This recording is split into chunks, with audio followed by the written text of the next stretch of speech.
The betrayal you don't notice. Most acts of self-betrayal don't feel dramatic.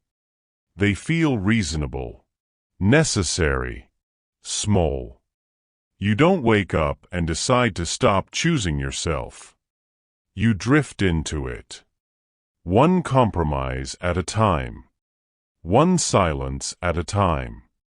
One "it's fine" you didn't actually mean. Self-betrayal rarely begins with the big things. It begins with the little ones. The ones no one sees but you. The moment you let someone talk over you because you didn't want to make it awkward. The moment you told yourself your needs were too much. The moment you apologized for existing in a space you had already earned. These are not obvious wounds. They are small leaks. And leaks don't break you, they drain you. Slowly. Quietly. Until one day, you wake up and wonder why you feel tired around your own life. Why you feel like a visitor in your own decisions. The truth is simple. You have been living in a way that requires you to abandon yourself to belong. It works for a while. Sometimes, it works for years. But then something changes. Not always loudly, not always suddenly. It can be as small as a disappointment you can't swallow. Or as ordinary as a conversation you can't pretend didn't hurt. And underneath all of it, a quiet realization begins to form. I don't feel at home in my own life. This is where self-worth enters the story. Not as confidence. Not as achievement. Not as bravado. As dignity. The kind that whispers, not shouts. The kind that begins with a sentence most people are afraid to say. I deserve better from myself. This book is not about arrogance. It is not about becoming harder, louder, or more self-centered. It is about becoming someone you don't betray. Someone you can live with, even on your tired days. Someone whose boundaries don't require apologies. Someone whose worth is not measured by usefulness to others. Someone who can stay. Stay with their own decisions. Their own needs. Their own voice. Because in the end, life does not ask, who did you impress? It asks, who did you become? And if you're quiet enough, you'll notice something. The person you've been abandoning is the person you need the most. Chapter 1. The Cost of Choosing Others First. Most people don't choose others over themselves because they are weak. They do it because, at some point, it felt safer. Safer to agree than risk conflict. Safer to stay quiet than be misunderstood. Safer to put others first than be labeled selfish. Self-betrayal often begins as survival. It rarely begins as cowardice. The first time you learn to step aside, you learn it to belong. The second time, to keep the peace. The third time, to be loved. And by the time you realize you've made a habit out of it, you're already exhausted by a life that doesn't feel like yours. Here's what no one tells you. People-pleasing is not generosity, it's self-abandonment dressed as kindness. And the world claps for it. It rewards the ones who don't ask for much. The ones who cancel their plans so no one feels inconvenienced. The ones who settle for less so no one feels cheated. The ones who stay quiet so no one feels challenged. Society loves the compliant. It rarely asks how much they're bleeding beneath the politeness. But beneath the surface, there is a cost that accumulates quietly. The cost of shrinking so others can expand. The cost of softening so others feel comfortable. The cost of apologizing for things that were never your fault. Maybe you don't see it as self-betrayal. Maybe you see it as being easygoing, or understanding, or low maintenance. These labels are polite ways to describe someone who has learned to disappear for the sake of harmony. But harmony that requires disappearance is not harmony. It is sacrifice. And sacrifice without reciprocity rots into resentment. Not dramatic resentment. Not the explosive kind. The quiet kind. The kind that shows up as heaviness in the morning. The kind that makes you sigh before responding to a message. The kind that makes you feel lonely even in rooms full of people. Because there is no loneliness like the loneliness of not choosing yourself. Here is a truth you may have never spoken. It feels easier to disappoint yourself than disappoint someone else. You can live with the discomfort of your own unmet needs. But the thought of someone else being upset with you feels unbearable. So you make a trade. A quiet, familiar, painful trade.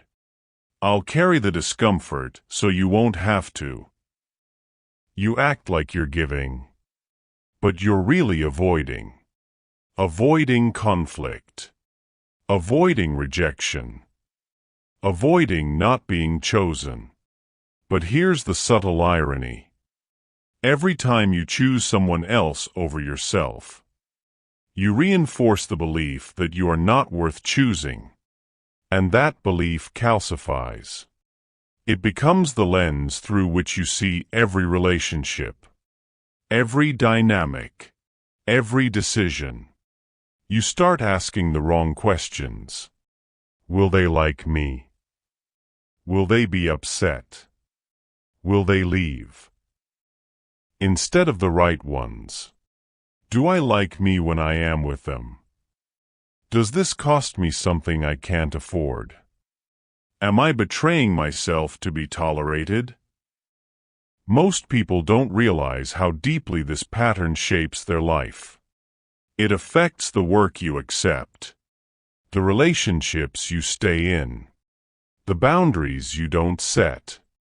And eventually, it affects the way you speak to yourself. Self-betrayal doesn't just silence your voice externally.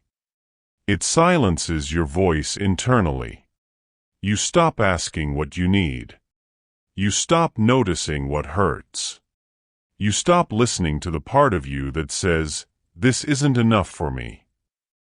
Not because you don't care, but because caring would require change. And change feels dangerous when people are used to you being convenient. Convenience is a role you didn't choose. It's a role you learned. Learned through subtle lessons. Don't make it about you. Don't complain. Don't be dramatic. Don't expect too much. Don't take up space.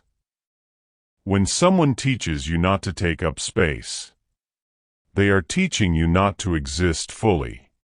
And here's the thing. Eventually, you listen. You shrink. You soften.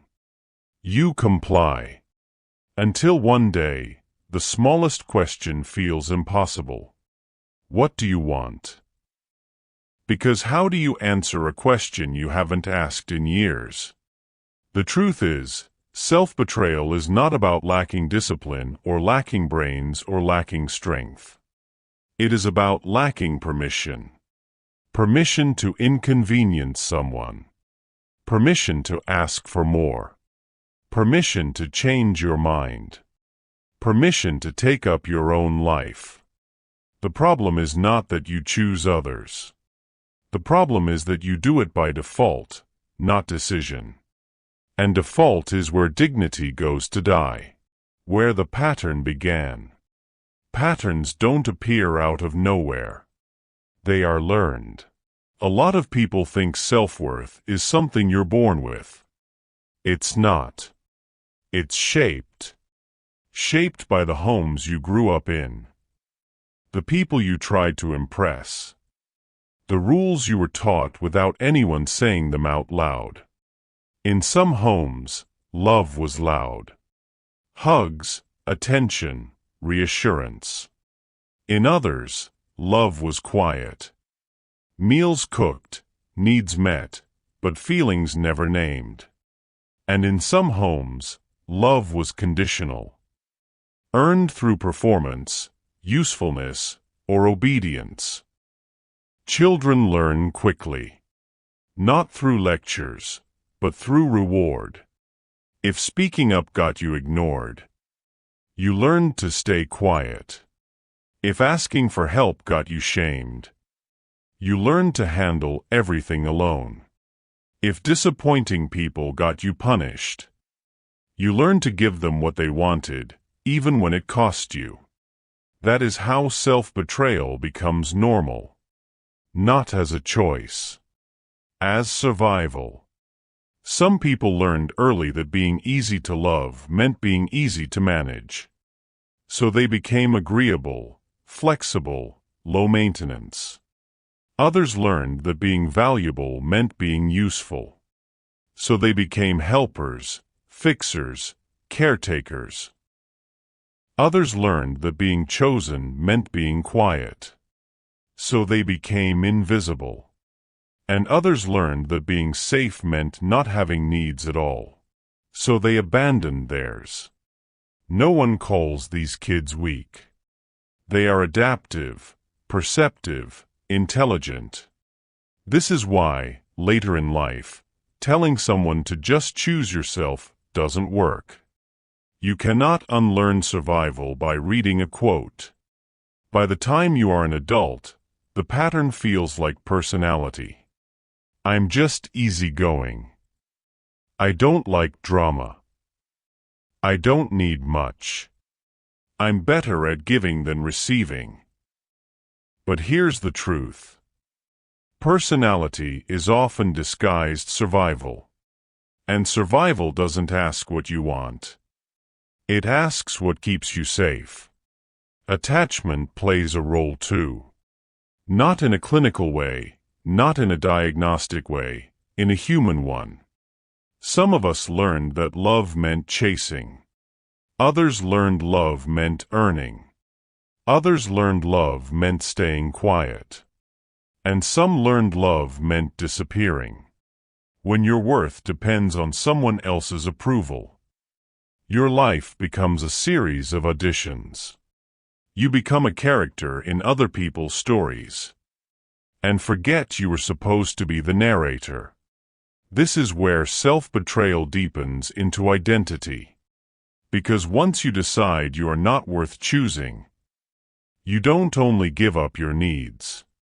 You stop noticing you have them. And that is the most dangerous form of self-abandonment. The kind you don't feel anymore. Here's something rarely said. Self-respect is not loud. It doesn't arrive with grand declarations or New Year resolutions.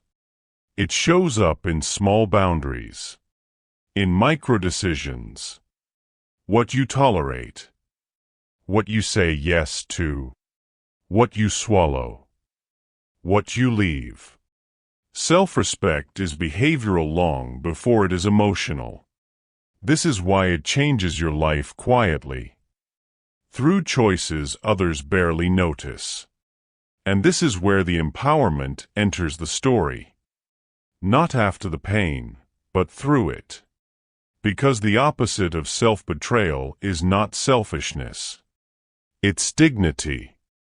And dignity doesn't require permission. It requires practice. Practice in disappointing people who expect access to you. Practice in choosing what matters over what's convenient. Practice in telling the truth without apologizing for it. It is not glamorous. It is not aesthetic. It is uncomfortable, awkward, and often lonely. Especially in the beginning. But loneliness that comes from choosing yourself. is different from loneliness that comes from abandoning yourself. One empties you. The other grows you. When you start to see this difference, the entire meaning of selfish shifts. Because self-betrayal is not kindness. It is abandonment. And choosing yourself is not selfish. It is necessary. If you pay attention long enough, you realize something subtle. You never stopped caring about others. You only stopped caring about yourself the same way. And that is where self-worth begins. Not in confidence, but in responsibility. Responsibility for yourself. The way you've always been responsible for others. Chapter 2. When you stop expecting kindness from yourself.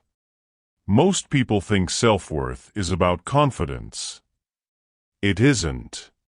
Confidence says, I can. Self-worth says, I should. Confidence is a skill. Self-worth is a standard. And standards are always revealed in how you treat yourself. Especially when no one else is watching. What most people don't realize is that self-betrayal doesn't begin when others mistreat you. It begins when you stop expecting kindness from yourself.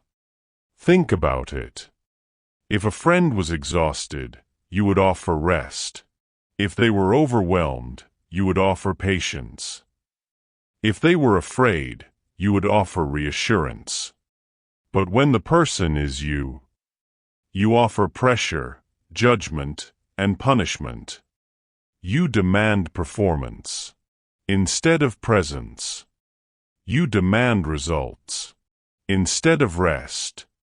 You demand discipline instead of compassion.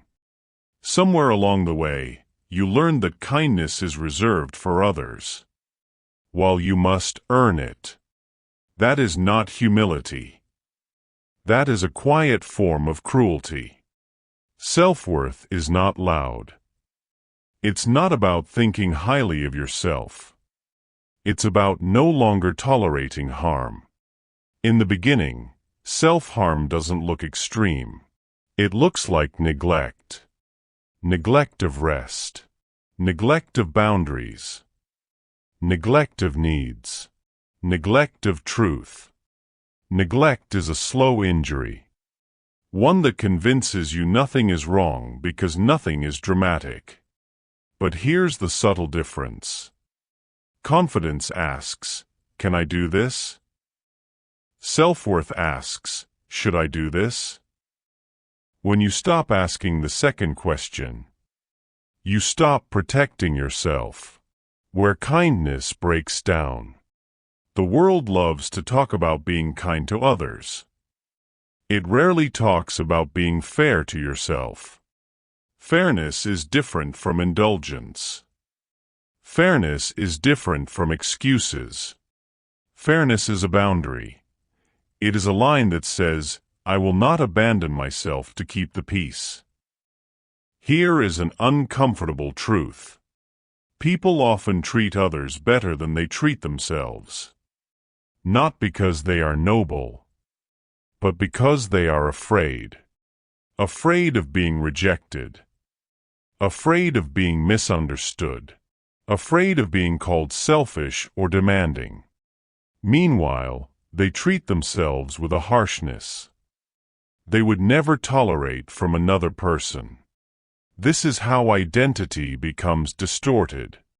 You begin to believe that others are worthy of consideration, and you are worthy of endurance. Others deserve patience. You deserve pressure. Others deserve forgiveness. You deserve improvement. Others deserve understanding. You deserve efficiency. And eventually, without noticing, you stop expecting kindness from yourself entirely. The emotional consequence.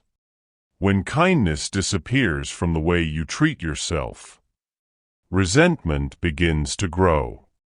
Not resentment toward others. Resentment toward life. You begin to wonder why things feel heavier for you. Why effort feels endless. Why rest doesn't restore. It's because you've turned yourself into a resource. Something to be mined instead of someone to be cared for. Self-respect asks, what do I need? Self-betrayal asks, what do they need from me? When the second question replaces the first, you won't notice the loss immediately, but you will notice the exhaustion, the quiet resentment, the numbness that follows both. Emotional numbness is often not depression. It is the body's way of surviving mistreatment without protest. And the first person it stops protesting against is you. Childhood and the expectation of kindness. If you grew up in a home where needs were minimized, you learned to minimize yours. If you grew up in a home where emotions were dismissed, you learned that feelings are inconvenient interruptions. If you grew up in a home where praise was rare, you learned love must be earned. Childhood teaches two things: how to survive, and what you're allowed to expect. Most people don't realize how deep this runs. A child who learns not to expect kindness becomes an adult who believes they don't deserve it. And belief is stronger than desire. You can desire rest, but if you don't believe you deserve it, you will deny it. You can desire gentleness, but if you don't believe you're worthy, you will reject it. You will even reject it from others, because receiving a kindness you do not believe you deserve feels uncomfortable. This is why compliments are deflected, why help is rejected, why apologies are minimized. It's not pride. It's unfamiliarity. The mind resists what it cannot recognize. Self-respect and the standards you never set. Standards are not demands. They are boundaries without explanation. Self-respect is built from standards, not from affirmations. You don't become someone you don't betray by chanting nice words to yourself. You become that person by refusing to cross certain lines. Lines like, I don't speak to myself that way. I don't sacrifice my needs for convenience. I don't stay where I am not valued. I don't confuse loyalty with self-neglect. These lines are not aggressive. They are dignifying. They do not need justification. They are the justification. And here is the relief part. Kind self-treatment is not indulgence. It is responsibility. Responsibility for the life you are creating. Through the choices you make daily. There is a moment in life, not dramatic, not loud, when self-betrayal becomes the default. You don't remember when it happened. You just wake up and realize you are harder on yourself than anyone else is. And the strange part is this. You would never tolerate that treatment from someone you love. If a friend spoke to you the way you speak to yourself, you would walk away. If a partner expected from you what you demand from yourself, you would call it unfair. If a family member dismissed your exhaustion the way you do, you would call it unkind. But when the mistreatment is internal, you call it discipline. You call it responsibility. You call it reality. You don't realize it is betrayal, because it doesn't look like cruelty. It looks like coping, where self-respect breaks down. Most people confuse self-respect with confidence. They think it is about feeling strong or assertive.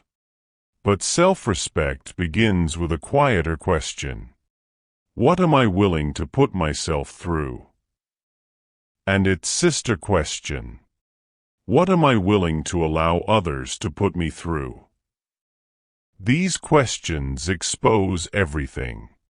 They reveal the gap between how you treat yourself and how you believe others should treat you.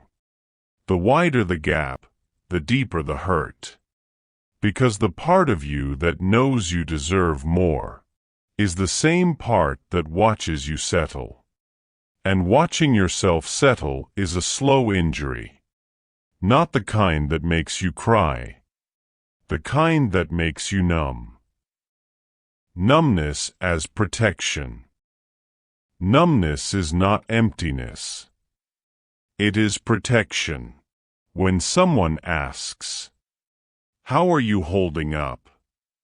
and you answer, "I'm fine," what you really mean is, "I don't have space to feel right now." The mind shuts down what it cannot carry. Numbness is not a sign of weakness. It is a sign of overload. But here's the quiet tragedy. Numbness makes it harder to recognize when you are mistreating yourself. It dulls the alarms. It mutes the boundaries.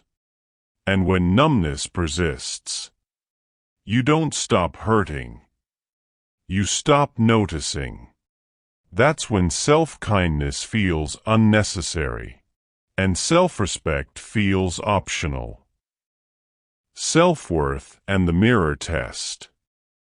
There is a test most people avoid.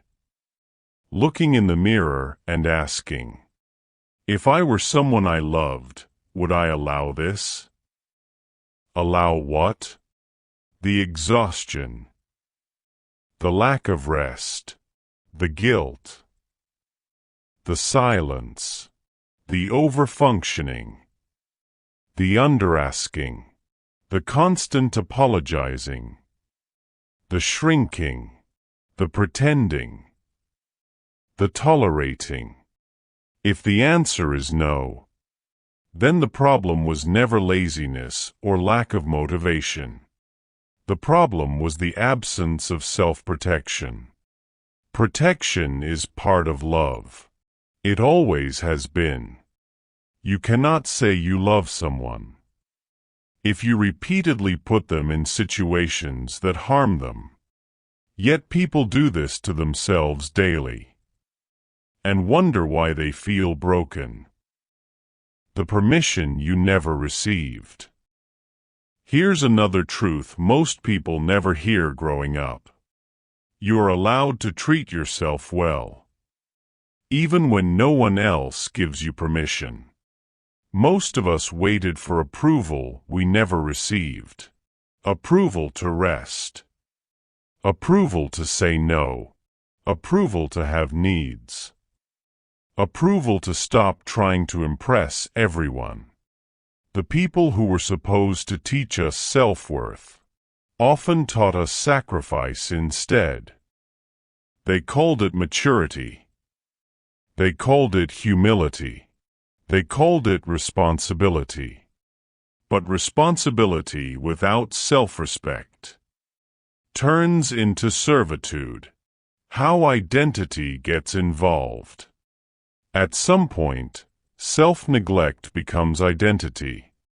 You don't just choose others. You believe you exist too. You don't just put yourself last. You believe you belong there. Identity is powerful because it doesn't need evidence. It only needs repetition. A belief repeated is a belief reinforced. A belief reinforced becomes a standard. A standard becomes a life. This is why choosing yourself feels uncomfortable. Even when it's good for you. You are not resisting joy. You are resisting unfamiliarity, reframing kindness as strength. Let's say something clearly. Taking care of yourself is not selfish. Selfishness costs others. Self-respect costs convenience. These are not the same currency. Choosing yourself is an act of strength, not indulgence. And strength without cruelty is the most mature form of power. At some point you stop asking, "Why am I like this?" And you begin asking a better question. What is this pattern protecting? Because no one betrays themselves for no reason. There is always a history behind the habit. To understand the damage, we need to understand what kept it alive. The mind doesn't cling to pain. It clings to safety. Chapter 3: The Quiet Damage of Low Self-Worth. Most people expect damage to be loud, obvious, dramatic, impossible to ignore. They imagine breaking as something sudden, a collapse, a crisis, a moment everyone can point to and say, "That's when things fell apart." But low self-worth doesn't break you like that. It doesn't explode. It erodes. Slowly, quietly, patiently, not in one big event. In small patterns. Patterns so familiar you mistake them for personality. It starts gently, almost politely. You settle. Not because you don't want more, but because wanting more feels unrealistic. You stay quiet. Not because you have nothing to say, but because speaking feels unnecessary. You tolerate discomfort. Not because you enjoy it, but because confrontation feels heavier. And without realizing it, you begin to shrink. Not disappear all at once. Just smaller. The disappearance of desire. One of the first things low self-worth steals is desire. Not your care for others. You still show up. Still help. Still give. It steals desire for yourself. Your own life. Your own future. You stop dreaming in specifics. You stop picturing better days. Hope becomes vague, distant. Because deep down, you stop believing those things belong to you. People call this laziness. It isn't. Laziness avoids effort without pain. Low self-worth avoids effort with grief. A quiet grief for the life you don't try for anymore. Ambition without ownership. Here's something strange. Low self-worth doesn't kill ambition. It disconnects you from it. You still admire success. You just don't see yourself inside it. You root for others loudly. You root for yourself quietly. You encourage everyone else to try. You tell yourself to wait. You celebrate other people's progress, but hesitate to start your own. It's not jealousy. It's distance. The quiet belief that good things are meant for someone else. Relationships on uneven ground. Low self-worth doesn't just live inside you. It leaks into your relationships. You give too much, too fast. You apologize too often, even when you did nothing wrong. You treat love like something you must earn, instead of something you simply receive. So you overfunction. You fix. You adjust. You carry. Because being useful feels safer than being seen. Useful people don't get abandoned. Or at least, that's what you learned. And slowly, you end up choosing people who treat you the same way you treat yourself. Not because you want pain, but because familiarity feels like safety. The economy of self-worth. Low self-worth changes the math of your life. Everything becomes negotiation. You trade your truth for peace. You trade boundaries for approval. You trade dignity for acceptance. And you call it maturity. But maturity isn't self-erasure. It's self-respect. When silence becomes identity. Here's a quiet tragedy. You can lose your voice without ever losing your words. You still talk, just not about what matters. You still smile, just not when you mean it. You still show up, just not as yourself. Silence becomes habit. Habit becomes identity. And identity becomes a cage. Numbness isn't apathy. Then comes numbness. Not because you don't care. Because you care too much. And it's overwhelming. So the body protects itself by dulling everything. Through distraction. Through scrolling. Through busyness. Through pretending you're fine. People mistake this for apathy. It isn't. Apathy says, I don't care. Numbness says, I care too much and I'm exhausted. The quiet costs. Low self-worth doesn't ruin your life loudly. It taxes it quietly. It costs you opportunities because you don't apply.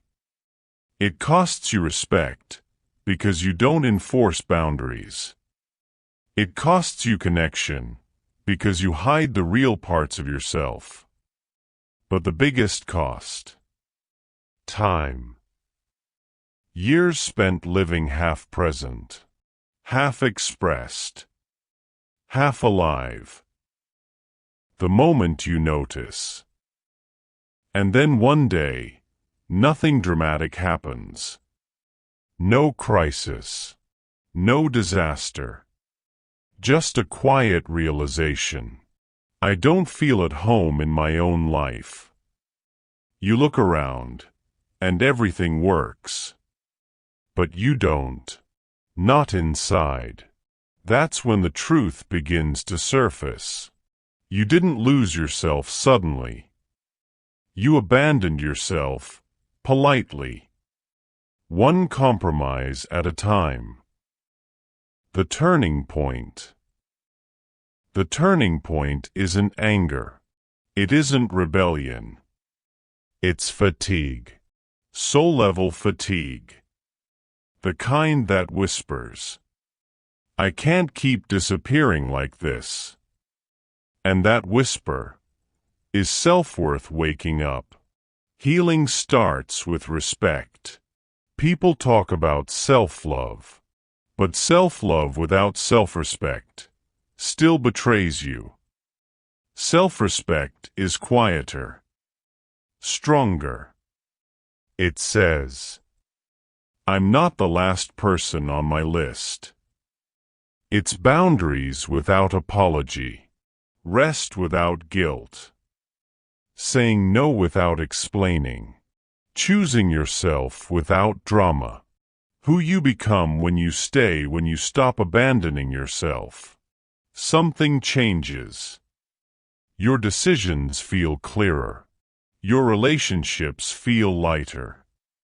Your energy returns, not because life got easier, but because you stopped fighting yourself.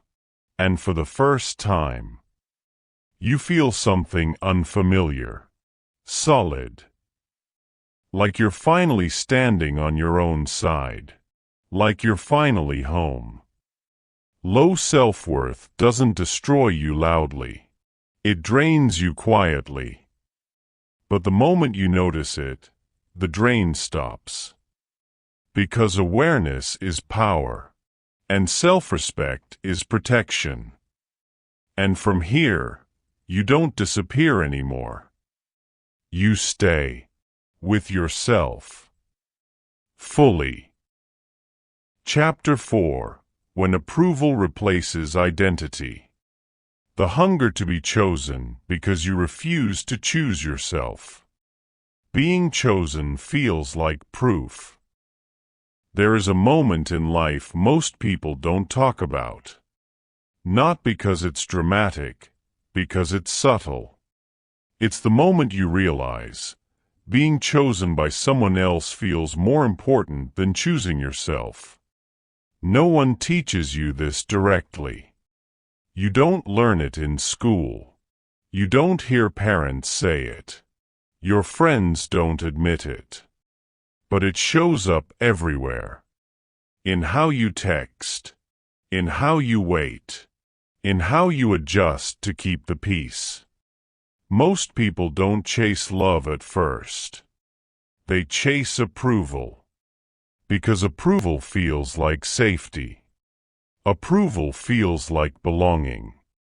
Approval feels like evidence that you matter enough to keep around. So you shrink a little, then a little more. Not because you're weak, because you're afraid of becoming unwanted. That's how approval becomes identity. You become who people prefer, instead of who you are. Maybe you've lived this quietly. You don't bring up your needs because you don't want to sound difficult. You downplay your opinions, so no one thinks you're intense. You make yourself easy, available, flexible, convenient. And at first, it works. People stay. People like you. People respond. But there's a cost. You stay liked but not seen. The truth is simple. Approval is not intimacy. Approval keeps you included. Intimacy keeps you known. When approval becomes the goal, you stop asking yourself what you want. Not because you don't have wants, but because wants are risky. What if you ask for more, and there's nothing to receive? What if you reveal yourself, and they decide they don't want you? So you adapt.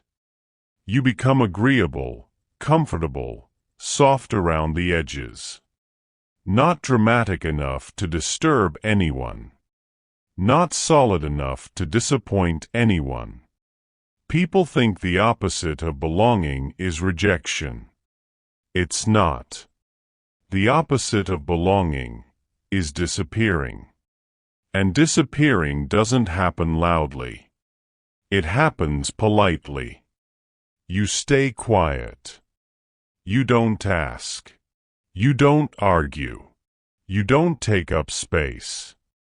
You just slowly stop existing in your own life. That's the hidden side of low self-worth.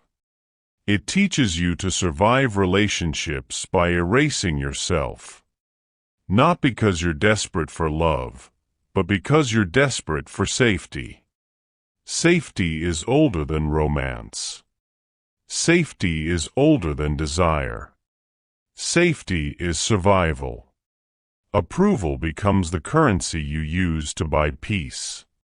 And peace is addictive when your life has felt unstable for a long time. But here's the heavy truth.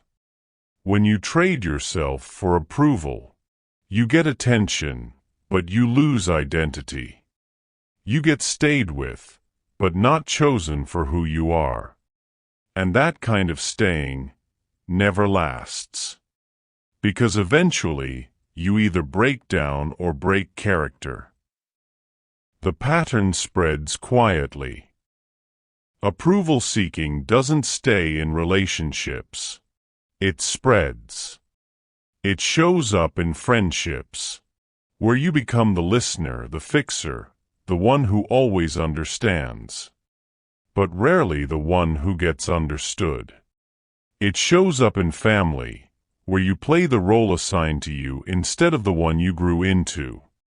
You become the reliable one, the strong one, the silent one, the one who doesn't make problems.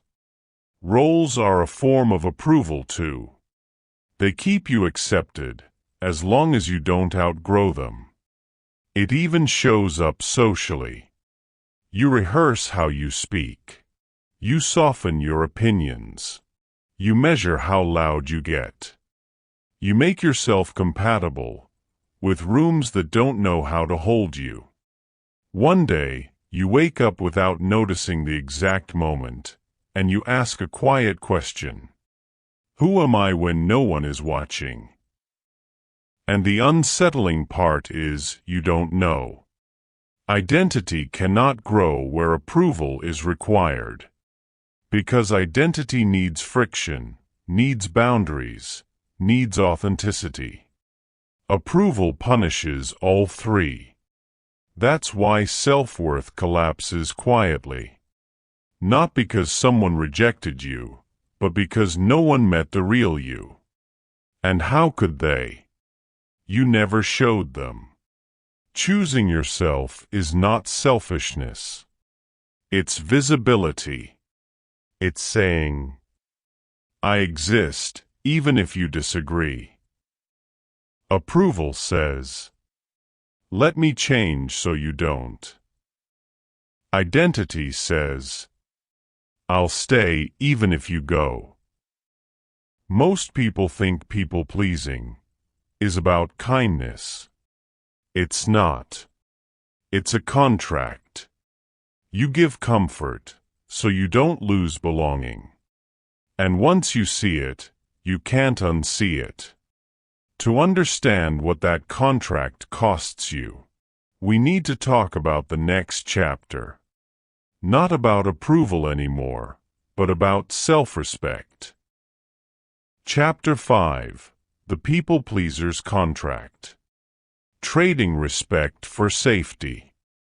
The contract you didn't know you signed. Most people think people-pleasing is kindness. It isn't. Kindness is generosity. People-pleasing is negotiation. Kindness gives because it wants to. People-pleasing gives because it's afraid not to. The difference is subtle, but the cost is enormous. When you please people to avoid discomfort, you aren't choosing kindness. You're choosing safety. Not physical safety. Emotional safety. The kind that whispers, if they're happy with me, I won't be abandoned. I won't be misunderstood. I won't be a burden. That's the hidden contract. Unspoken. Invisible. Powerful. You give comfort. You earn belonging. You give compliance. You earn acceptance. You give invisibility. You earn peace. And for a while, it works. People stay. People like you. People depend on you. But here's the part no one warns you about. When your belonging depends on self-erasure, you lose self-respect long before you lose relationships. Because respect cannot coexist with fear. Fear teaches you to lower your expectations. Respect teaches you to raise them. Fear says, don't upset anyone. Respect says, don't abandon yourself. And most people were raised on fear, not respect. So they grow up thinking, relationships work best when they demand nothing. But relationships built on low demands always produce low dignity. If you ask for nothing, you'll receive nothing. Not because people are cruel, but because you trained them not to give. People pleasers don't get mistreated because they're weak. They get mistreated because they refuse to make treatment matter. When you trade self-respect for safety, you never feel loved. You only feel tolerated. Tolerated love is the coldest kind of love. It keeps you near, but never chosen. People-pleasing isn't about approval. It's about survival. Approval just happens to be the currency most people use to survive. What self-respect changes without asking? Here's the truth almost no one learns early. Self-respect is not a personality trait. It's a boundary. You don't become respected by others because you're nice, or humble, or accommodating. You become respected because you make betrayal expensive. That sentence is worth reading twice.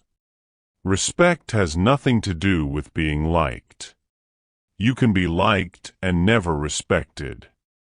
You can be praised and never valued. You can be chosen and never prioritized. Respect is earned, not through perfection, but through standard. Here's how you may treat me. Here's how you may not. This is okay. That isn't. Boundaries are self-respect in sentences. But people-pleasers fear boundaries for a simple reason. Boundaries risk loss, and loss threatens safety. So instead of boundaries, they choose comfort.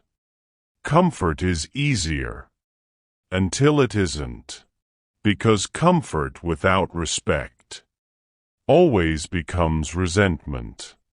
Resentment is the shadow emotion of people-pleasing.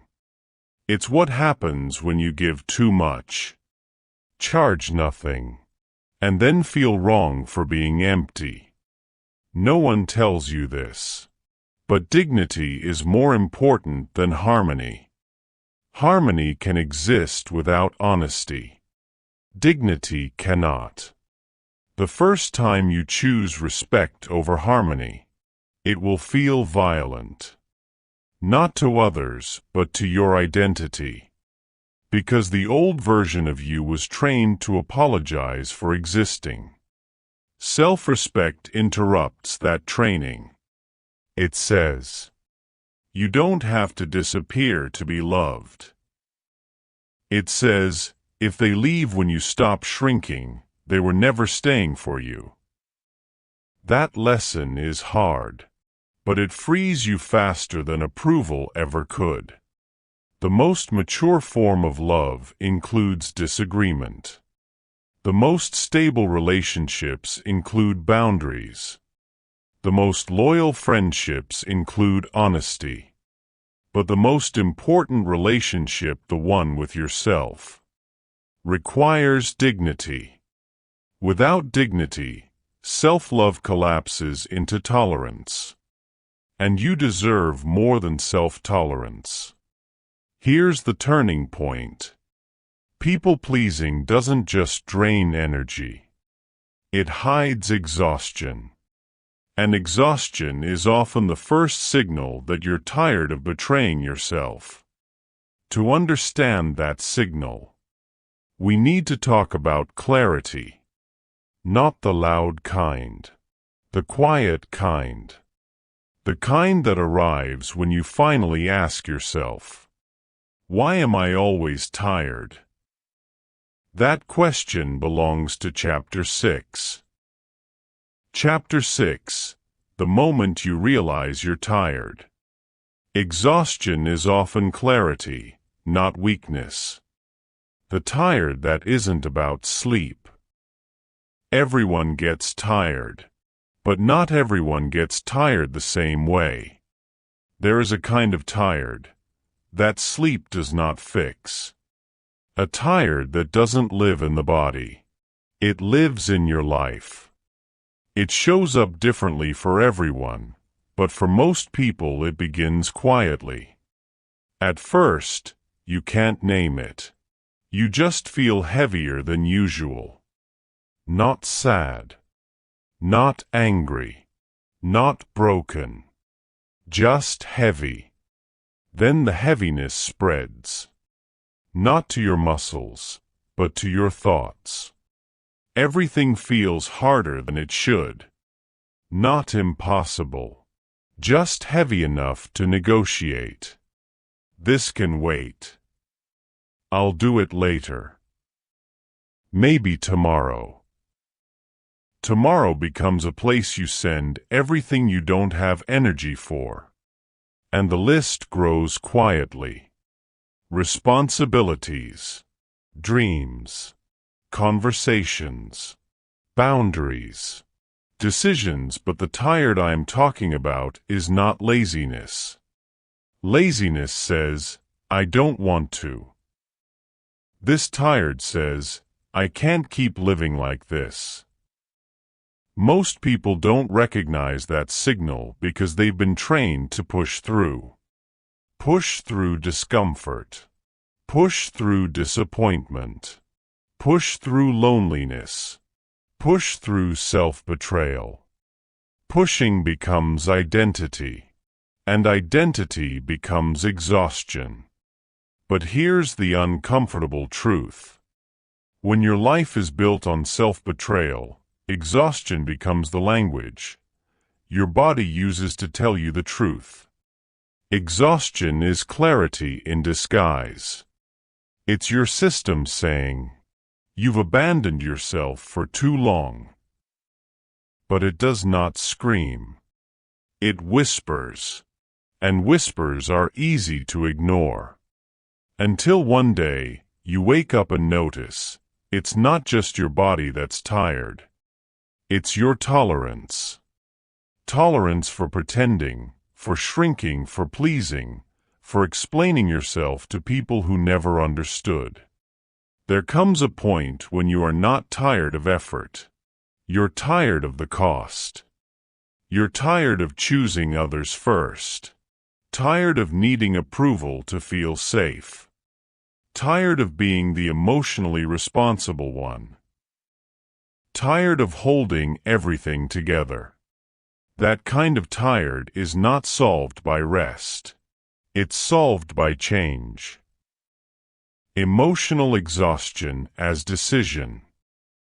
Emotional exhaustion shows up differently than physical fatigue. It doesn't put you in bed. It puts you in survival mode. You stop asking, what do I want? And start asking, what will keep things okay? You make choices that keep peace, even if it costs you dignity. You become efficient instead of honest. The strange part is, people around you might praise you for it. You're so strong. You handle everything. You never complain. But they can only say those things because they don't know what you're carrying. Exhaustion hides well behind competence. It hides behind humor. It hides behind politeness. It hides behind helpfulness. It hides behind productivity. Burned out people often look responsible. They look mature. They look dependable. But dependable is just another word for someone who doesn't let themselves fall apart. And no one asks why. Because society loves people who keep moving, even when moving is killing them. The moment of clarity doesn't come when you collapse. It comes when you realize you're living a life you only survive through. That realization changes people. Not loudly. Not overnight. But once you see it, you can't unsee it. Here's the part most people don't understand. When someone stops caring, it's rarely about laziness. It's about depletion. Depletion is not a lack of effort. It's a lack of self. When you've been betraying yourself for years, your system eventually refuses to participate. It shuts things down. Desire disappears first. Then curiosity. Then joy. Then identity. And that's when people panic. Not because they're overwhelmed, but because they can't feel enough to panic.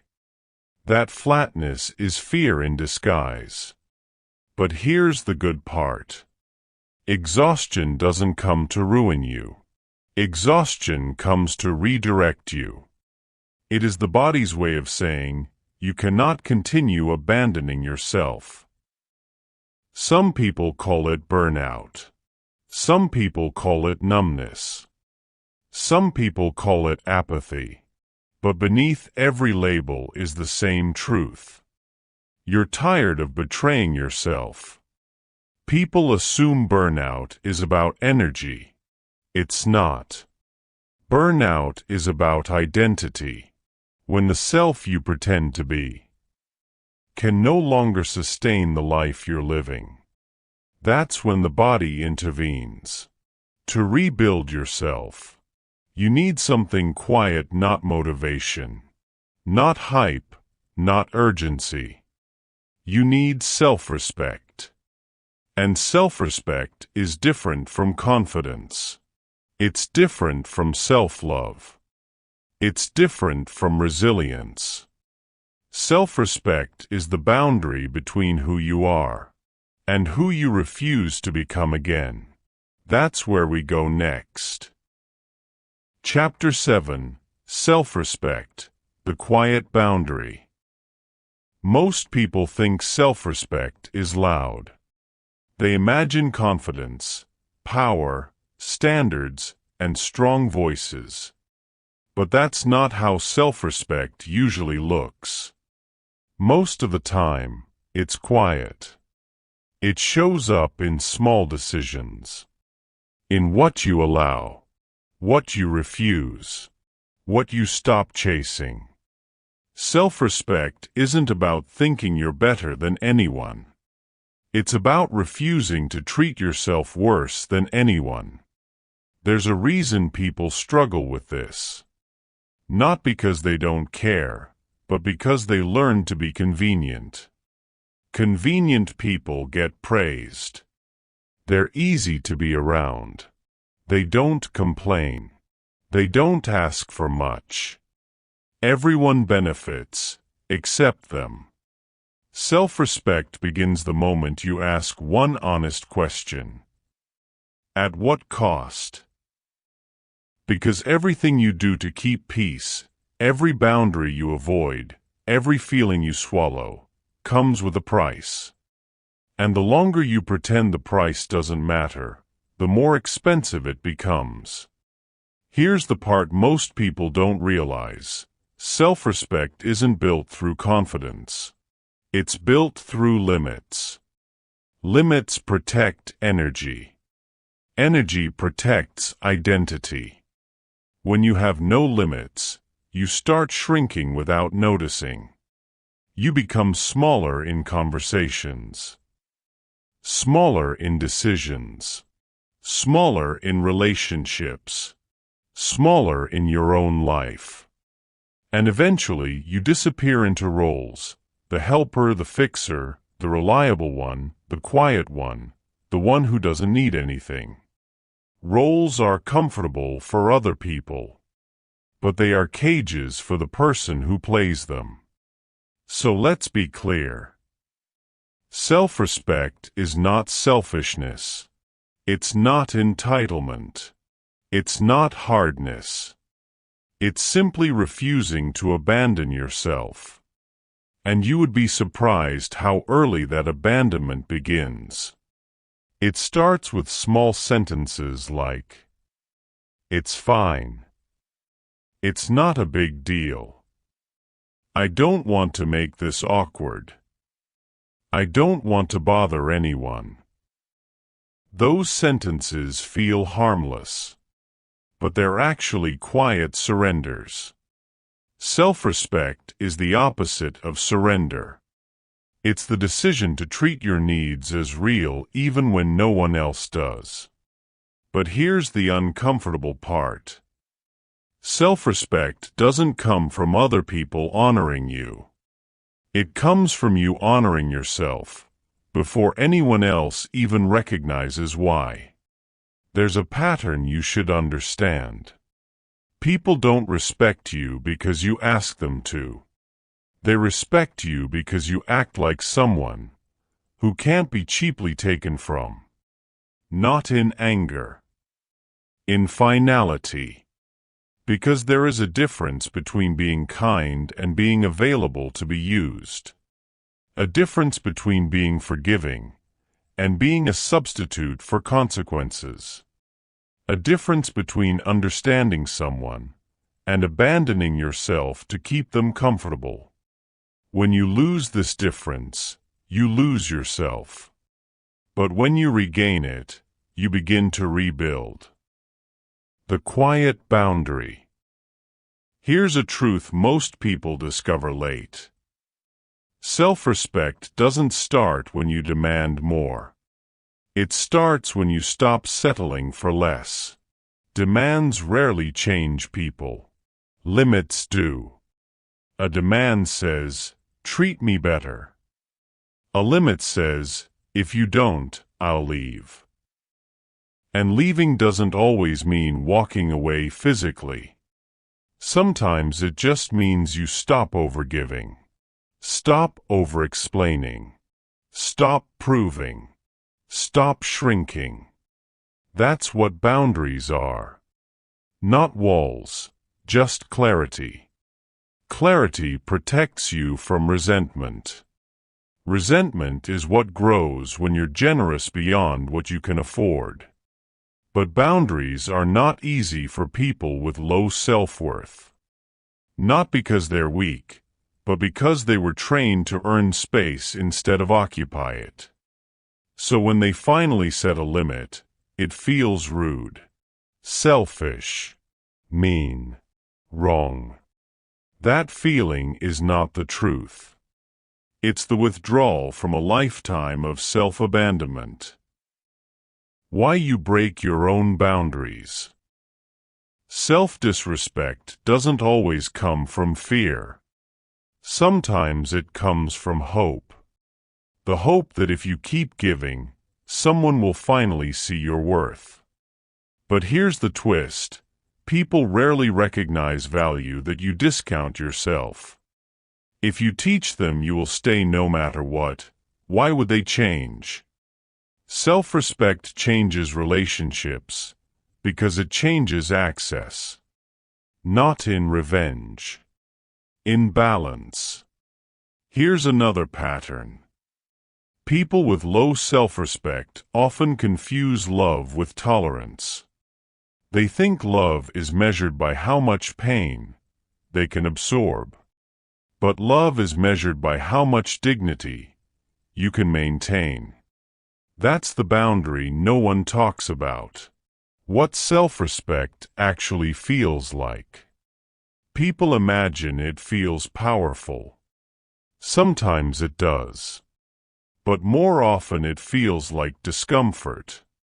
Like guilt. Like fear. Like shaking hands. Like saying no and thinking about it for hours. That discomfort is the cost of growth. And if you can tolerate that discomfort long enough, something shifts. Because once you can respect yourself, you stop begging to be chosen. You realize choice has always been available, you just never used it for yourself. How self-respect quietly changes your life. Self-respect does not make your life easier. It makes your life clearer. You stop explaining yourself to people who never listened. You stop defending decisions that were never anyone else's to approve. You stop chasing people who only liked you when you were shrinking. You stop breaking yourself to keep relationships unbroken. Eventually, you learn something important. It's not selfish to protect your peace. It's strategy. And strategy is what makes self-respect sustainable. But here's what surprises most people. Even when you begin respecting yourself, you will still feel tired. Not because you're doing something wrong, but because burnout doesn't disappear, just because boundaries arrive. Self-respect restores dignity, but it takes time to restore energy. Which brings us to the next truth. Exhaustion is not laziness. It's a signal that something inside you has been carrying too much for too long. Let's talk about that. Chapter 8. Why you keep betraying yourself. The cycles no one told you about. People rarely betray themselves loudly. It almost never happens in big, obvious decisions. It happens in the quiet places. In the small trades. The decision to stay silent. The decision to say yes when you meant no. The choice to comfort others at the cost of yourself. The moment you delay your needs because it's not the right time. These choices don't look harmful. They look responsible, mature, considerate. But the body keeps the score of every trade, even the polite ones. Self-betrayal is not dramatic, it's accumulative. Most people don't realize they're betraying themselves. They think they're adapting. They think they're being understanding. They think they're being patient. But there is a difference between patience and postponement. And a difference between understanding and erasing yourself. Self-betrayal doesn't start at the moment you collapse. It starts at the moment you stop taking yourself seriously. That moment sounds like, "It's fine. It's not a big deal. I don't want to make a scene." But every time you tell yourself it doesn't matter, a part of you learns that you don't matter. No one taught you to stay with yourself. Here's the uncomfortable truth. Most people were never taught to keep loyalty to themselves. They were taught how to keep loyalty to others. Parents, teachers, friends, partners, bosses. Society. Don't be difficult. Don't be rude. Don't make people uncomfortable. But no one said, don't abandon yourself. And so you learned how to make peace externally, by breaking peace internally. The mind confuses attention with affection. One of the reasons self-betrayal continues is because it feels familiar. Not good. Not healthy. Just familiar. When something is familiar, the mind interprets it as safe. Even if it hurts.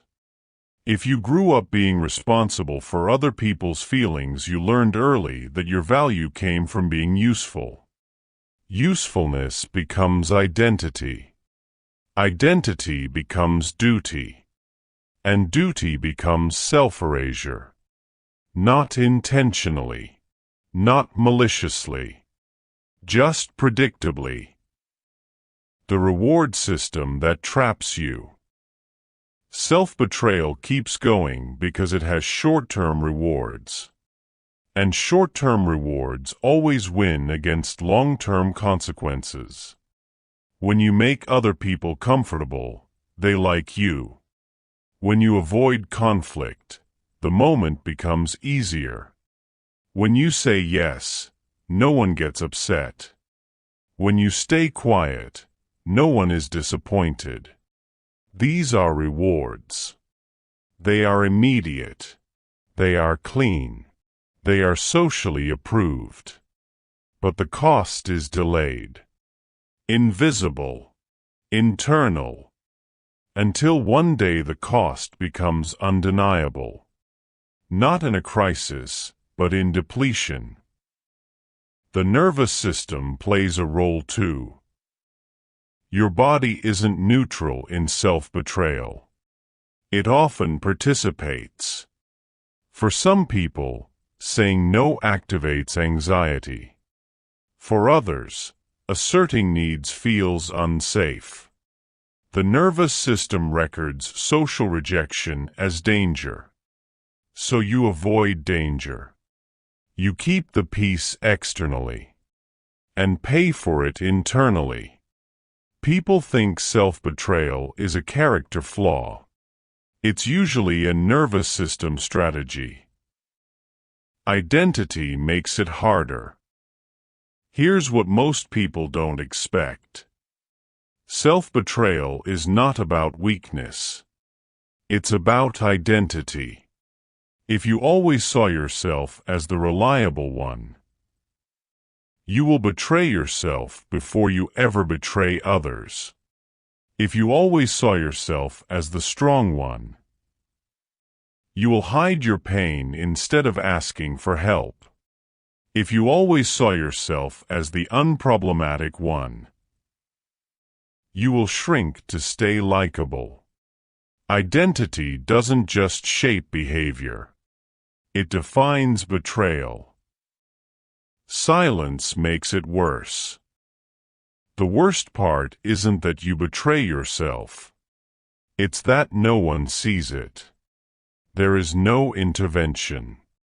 No confrontation. People applaud the very behaviors that are breaking you. You're so thoughtful. You're so dependable. They don't know the cost. And you stop mentioning it. Silence protects relationships.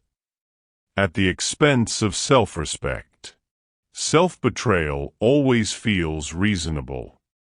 That's why it's so dangerous. It doesn't feel like betrayal. It feels logical, practical, mature. But maturity that costs you dignity is not maturity. It's compliance. And compliance is not peace. It's resignation. The system doesn't break, you do. Eventually, the system works perfectly, until the person inside it doesn't. Because here's the truth. Self-betrayal never collapses at the level it started. It collapses at the level of identity. Not "I failed," but "I don't know who I am anymore." And identity collapses quietly. Usually in exhaustion. Sometimes in resentment. Always in distance. Distance from yourself. But the real question isn't why you betray yourself. It's why you keep doing it even after you realize it. That's where the deeper cycle lies. And it's the part no one explains. The loops that keep you stuck. Once you notice you've been betraying yourself, you'd think that would be the end of it. People assume awareness equals change. It doesn't. Awareness is just the first crack in the pattern.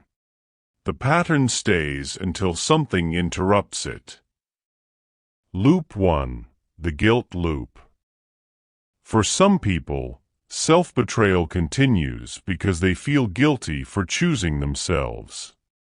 They were trained to believe that care is always outward. So the moment they say no or pause or put themselves first, the guilt kicks in. Guilt is one of the strongest behavioral reinforcers in the human mind. Most people give in to it instantly. So they go back to making other people comfortable, even when they're falling apart silently. Loop 2, the hope loop.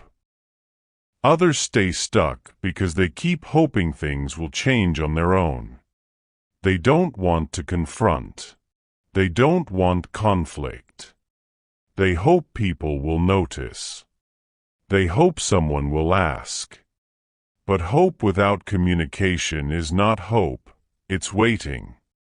And waiting is how resentment grows. Quietly. Predictably. Loop 3, the rationalization loop. Another loop is rationalization. The mind always finds a reason why this time doesn't count. They're stressed. I don't want to make it worse. They didn't mean it. It's not worth the fight. The problem isn't that the reasons are untrue. It's that they become automatic. Rationalization protects relationships but sacrifices self-respect. Loop 4, the low standard loop. When someone has lived a long time without choosing themselves, their standards quietly lower. Not because they lack value. Because they forget what value looks like. What begins as tolerance becomes normal.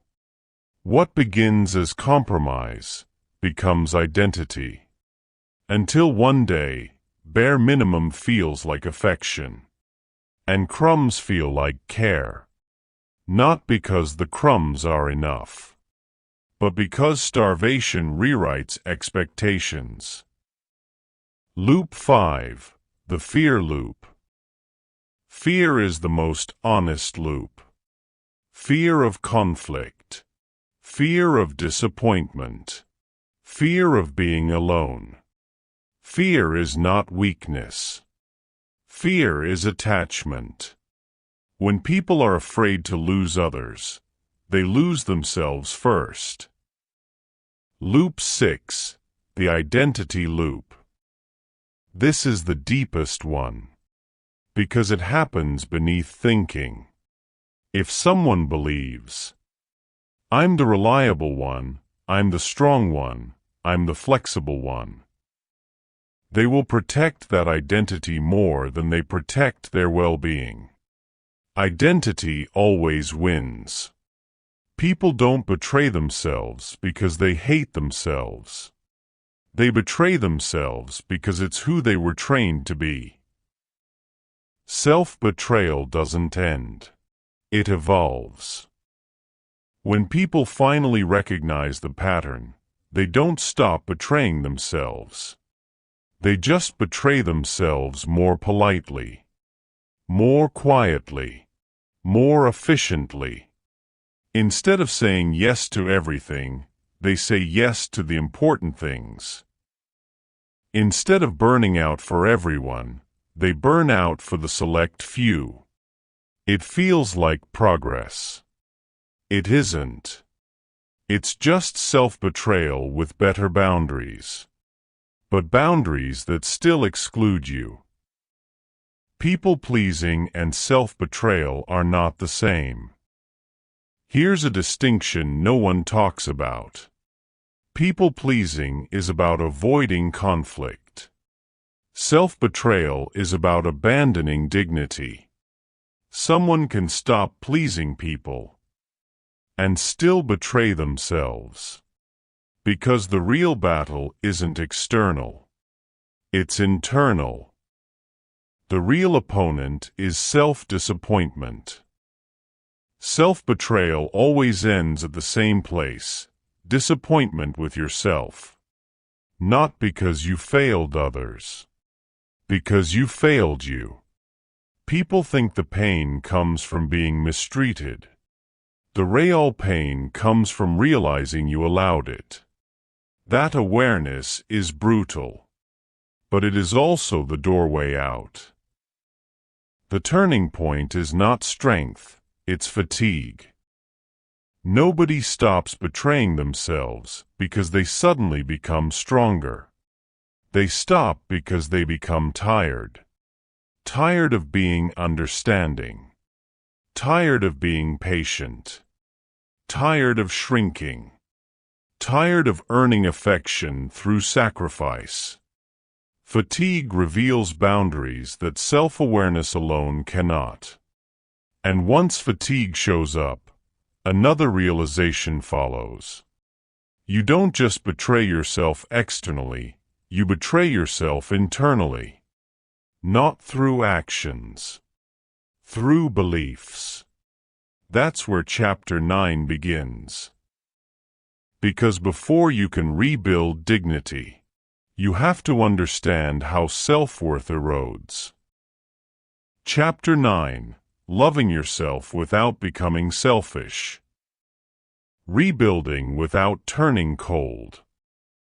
Most people don't struggle with loving others. They struggle with loving themselves without feeling selfish. Self-love has been marketed as confidence, as self-care, as pampering. But real self-love is rarely pretty.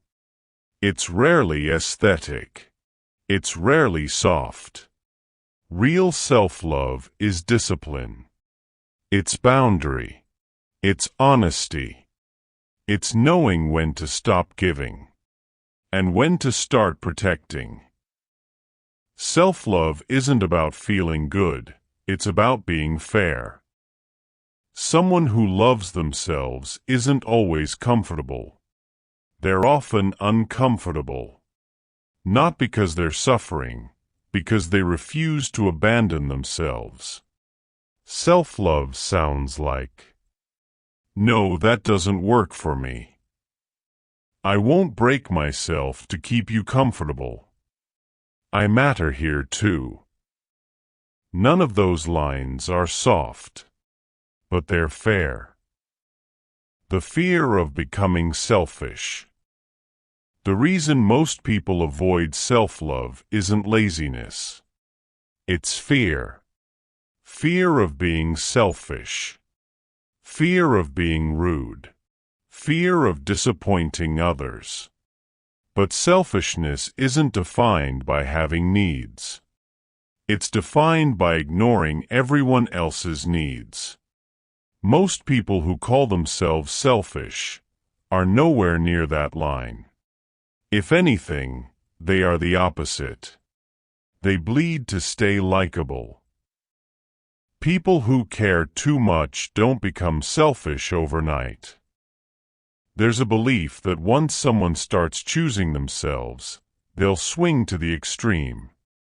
That they'll become cold, harsh, uncompromising. But that fear is built on projection, not reality. People who spent years choosing others first don't suddenly become self-centered. Their risk isn't selfishness. It's self-erasure. Approval is not a substitute for self-respect. Here's a distinction worth making. Approval feels good. Self-respect feels steady. Approval is social. Respect is internal. Approval evaporates without maintenance. Respect compounds without applause. Approval quiets insecurity. Respect quiets self-disappointment. You can have approval and hate yourself. But you cannot respect yourself and stay small. Why you feel responsible for everyone else. People who struggle with self-love usually grew up over-functioning. Emotionally, socially, responsibility-wise. When overfunctioning becomes identity, taking care of yourself feels like a violation. Not because it is a violation, but because it interrupts a lifetime of conditioning. And conditioning is louder than logic. Self-love without narcissism. A lot of people avoid self-love because they don't want to become narcissistic. But here's the irony. Narcissists don't love themselves. They defend themselves. Their confidence isn't rooted in dignity. It's rooted in insecurity. Self-love without narcissism is simple. You choose yourself without devaluing others. It's not opposition. It's coexistence. Respect starts before affection. Most people try to love themselves before they respect themselves. It doesn't work. You can't love someone you don't respect, even if that person is you. Respect comes first. Love grows through consistency. Respect says, I don't talk to myself that way. I don't break my own boundaries. I keep my promises to myself. Love says, you deserved that all along. Why self-love looks boring from the outside. Real self-love is unglamorous.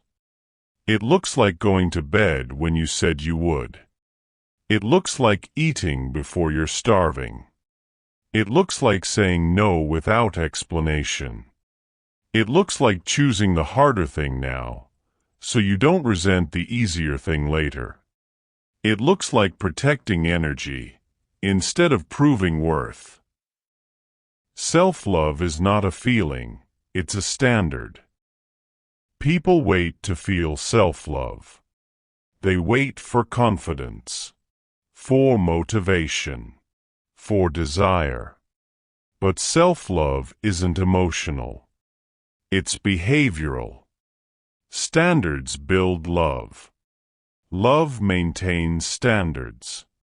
You don't love yourself by thinking better. You love yourself by treating yourself better. Self-betrayal cannot produce self-love. You cannot self-love your way out of self-betrayal verbally. The mind doesn't respond to encouragement when actions contradict. The nervous system trusts evidence, not compliments. That's why self-love without discipline feels fake. Self-respect is the currency. Self-love is the result. But there's a deeper layer here. If loving yourself still feels selfish, it means you're using the wrong definition of love. Redefining love so it stops hurting you. Most people don't struggle with love. They struggle with definition. They think love means generosity, availability, patience, sacrifice. But generosity without limits is depletion. Availability without boundary is resentment. Patience without reciprocity becomes self-neglect. Sacrifice without recognition becomes self-erasure. Love isn't measured by how much you give, it's measured by whether giving destroys you. Love without boundaries is not love, it's permission. If someone can take from you without cost, they will. Not because they're unkind. Because human beings take what is available. It is not cruelty. It is instinct. Boundaries don't push people away. They teach people how to stay. Without boundaries, love doesn't grow. It consumes. Self-love must include consequences. Most people confuse compassion with indulgence. They think self-love means softness. But softness without consequence breeds chaos. And chaos destroys dignity. Self-love is compassion with standards. I forgive you, but we're not doing that again. That line alone rebuilds self-trust. You cannot rely on others to choose you. Here's the truth people avoid. If you wait to be chosen, you will keep shrinking to stay pickable. When you choose yourself first, you stop competing for permission to exist. Self-love removes the need to audition. It removes the performance, the pleasing, the apology. Love that doesn't include yourself isn't love, it's strategy. A lot of what people call love is actually strategy. Be useful so they don't leave. Be agreeable so they don't get upset. Be necessary so they keep you. Be impressive so they value you. That's not love. That's survival. Survival is not sustainable. It burns hot and ends quiet. Self-love and self-respect are not the same. Someone can love themselves emotionally and still betray themselves behaviorally. Self-love says, I care about you. Self-respect says, I won't harm you. Without both, dignity collapses. Why choosing yourself is misunderstood. When you start choosing yourself, people will misinterpret it. They will say you've changed. You have. They will say you're distant. You're not. You've just stopped abandoning yourself. They were used to proximity without boundaries. That's not connection. That's access. Self-love is not opposed to love for others. The opposite of self-love isn't selfishness. It's self-betrayal. Self-love doesn't reduce your capacity to love others. It reduces your capacity to tolerate being hurt. People think love expands through sacrifice. It expands through stability. You don't become selfish, you become accurate. The more you respect yourself, the more accurate your relationships become. People who only liked you compliant will call you selfish. People who liked you exhausted will call you distant. People who never expected you to have needs will call you demanding. But people who care for you will adjust. The turning point isn't strength, it's clarity. No one wakes up one day suddenly strong enough to love themselves. They wake up tired enough to stop abandoning themselves. Tired of being the afterthought. Tired of apologizing for existing. Tired of being last on their own list. Clarity ends the cycle faster than confidence. But here's the piece most people miss. Self-worth doesn't show up in dramatic moments. It shows up in small choices. Invisible to everyone, except you. That's where Chapter 10 begins. Because rebuilding worth happens in the micro. Chapter 10. When worth shows up in small decisions. The micro signals of self-value. Self-worth doesn't begin with confidence. It begins with tiny decisions. Most people expect worth to reveal itself in big moments. In confrontations. In breakups. In boundary conversations. In career choices. But the mind does not measure worth that way. It measures through repetition. It asks one question. What do you choose when no one is watching? Worth is built when you are alone. It's easy to act valuable when other people are observing. That's performance. Worth is revealed in privacy, in the moments that never get applause. Do you feed yourself properly? Do you let yourself rest? Do you keep promises to yourself? Do you speak to yourself with dignity? Or do you only treat yourself well in reaction to external approval? The mind believes what you reinforce. The brain is literal. It interprets your behavior as instruction. If you consistently delay your needs, the brain assumes those needs are unimportant. If you consistently accept crumbs, the brain assumes crumbs are the standard. If you consistently abandon yourself to keep peace, the brain concludes peace is more valuable than dignity. Eventually, identity adapts. And identity always outlives intention. The smallest yes matters more than the biggest no. People often assume boundaries are about saying no. They are, but not first. Boundaries begin with small yes. Yes, I will protect my time. Yes, I will respect my limits. Yes, I will rest before I collapse.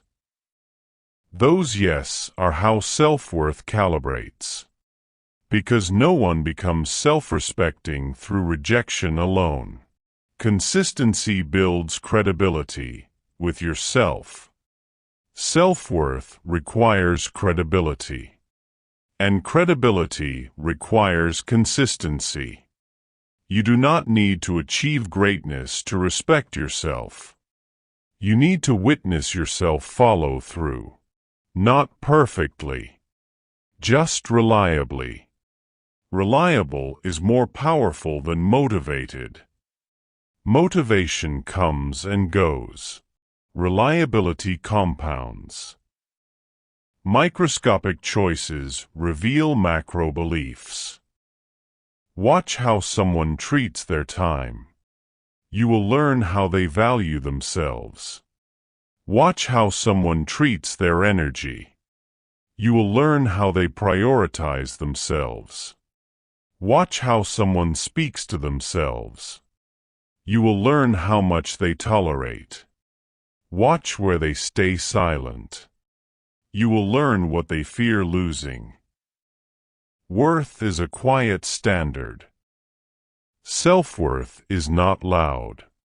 It doesn't brag. It doesn't demand. It simply refuses to accept what feels wrong. Even if no one understands the refusal. Worth isn't measured by how much you take on. It's measured by how much you decline. Comfort isn't proof of worth. Many people chase comfort as a replacement for worth. Comfort without dignity is just sedation. Worth requires friction. It requires saying no when it would be easier to say yes. It requires disappointing others so you don't abandon yourself. That's not selfishness, that's adulthood. The self-respect equation. There's a simple equation for self-respect. Do my actions match what I say I deserve? If the answer is consistently no, self-respect collapses, even if self-love remains. Because self-respect demands evidence, not sentiment. Self-abandonment is a pattern of small decisions too. Just as worth is built microscopically, so is self-abandonment. It begins with one delay, one rationalization, one excuse. None of these decisions matter individually. They matter in accumulation. Accumulation becomes identity. Value is not declared, it is demonstrated. You cannot declare self-worth verbally. You must demonstrate it behaviorally. The mind cares more about actions than affirmations. Affirmations without behavior feel like lies. Behavior without affirmation becomes belief. But here's the most revealing part. Worth becomes obvious not when you win, but when you decide what you will no longer tolerate. The next part explores that threshold, because it changes everything. The thresholds that redefine you. At some point, worth becomes less about desire and more about tolerance. What you tolerate reveals more about your self-respect than what you chase. The power of small no's. Most people imagine self-respect being built in confrontations. But confrontation is rare. Self-respect is built in micro-rejections. Not of people, of patterns. No, I won't respond immediately. No, I won't over-explain. No, I won't apologize for existing. The mind registers these as data points. Tolerance and identity. Identity is shaped by what you protect, but reinforced by what you refuse. If someone repeatedly tolerates being sidelined, they eventually believe they belong there. If someone repeatedly tolerates being last, they eventually believe that's their rank. If someone repeatedly tolerates crumbs, they eventually believe crumbs are enough. Identity doesn't form from belief.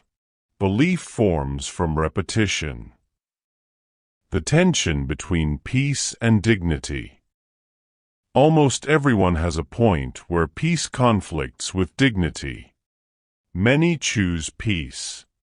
Not because peace is better, but because dignity costs more upfront. Maintaining dignity risks discomfort.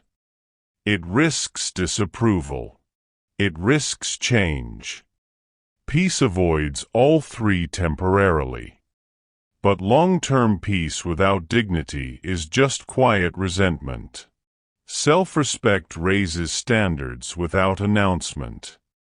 When someone begins to value themselves, the first thing that changes is not language, it's selection. Who they respond to. Who they invest in. Who they give effort to.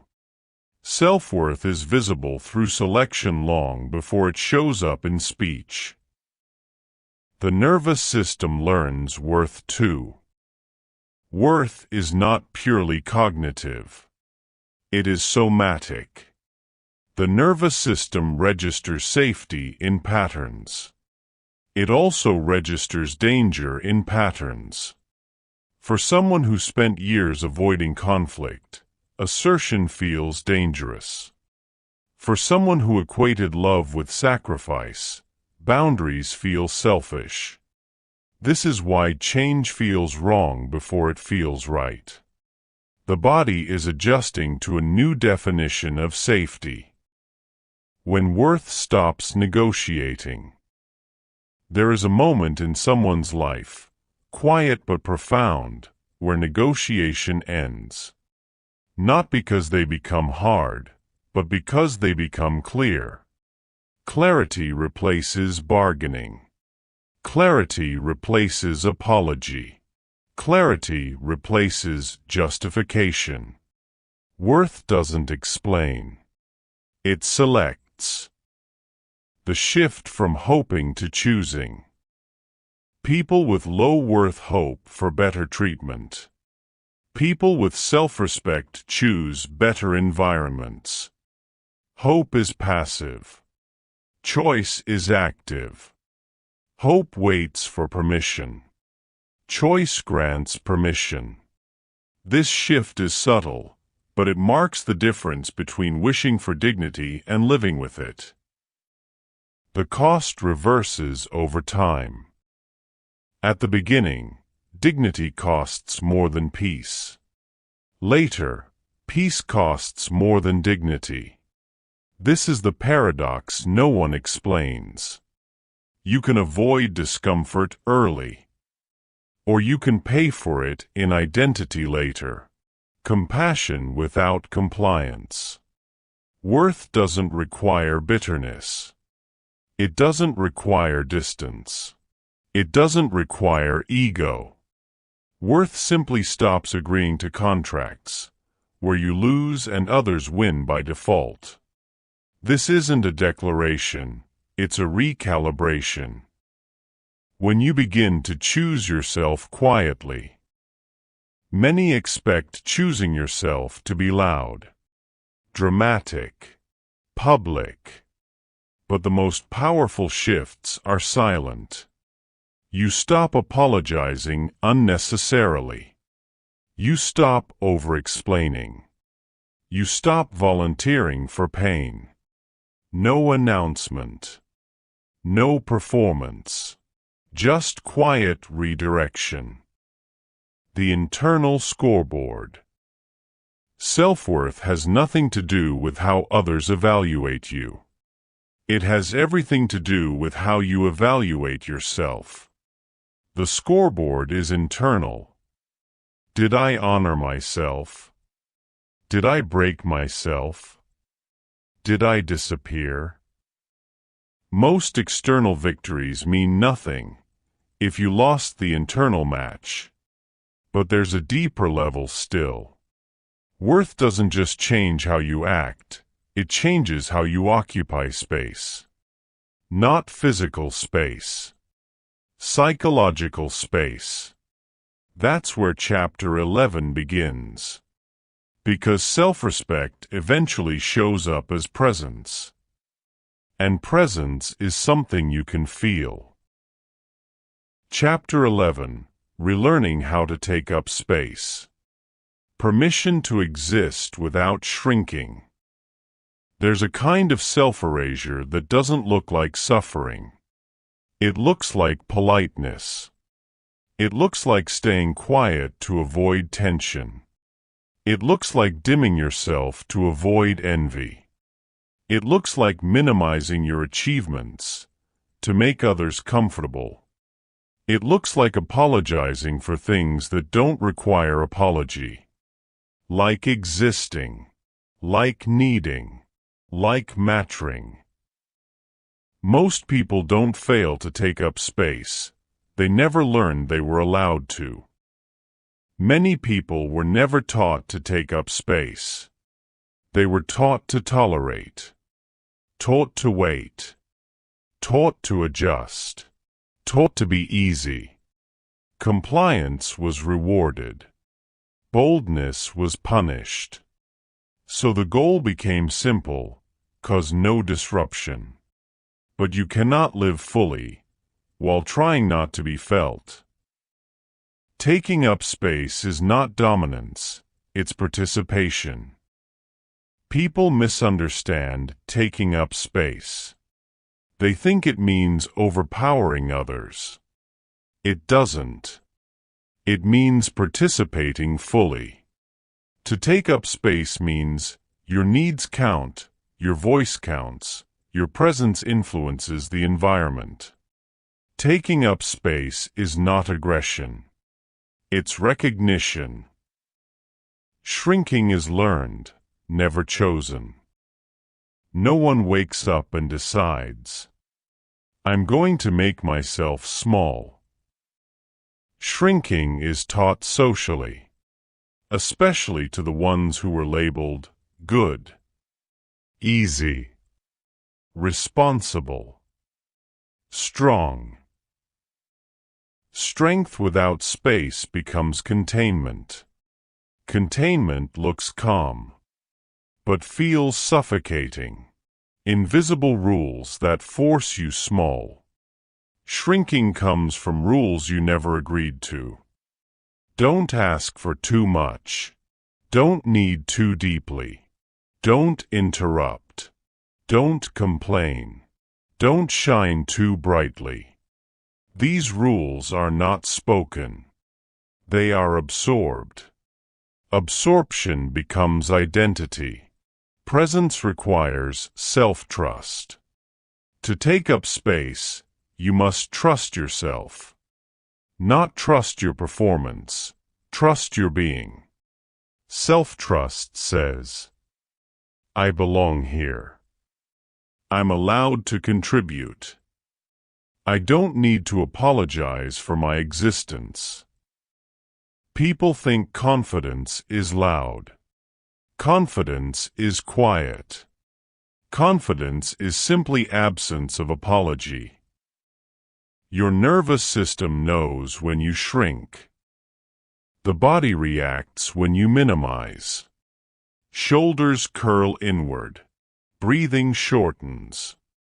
You become smaller physically before you become smaller psychologically. This is the nervous system trying to avoid threat. Not real threat, perceived social threat. Relearning space begins in the body, long before it reaches the mind. Space is not taken, it's claimed. No one gives you space. They simply stop contesting it. You claim space by participating, by expressing, by refusing to disappear. Participation is the currency of presence. Silence is the currency of shrinking. Self-respect shows up as volume, not loudness. Volume. Volume is how much of you is actually present.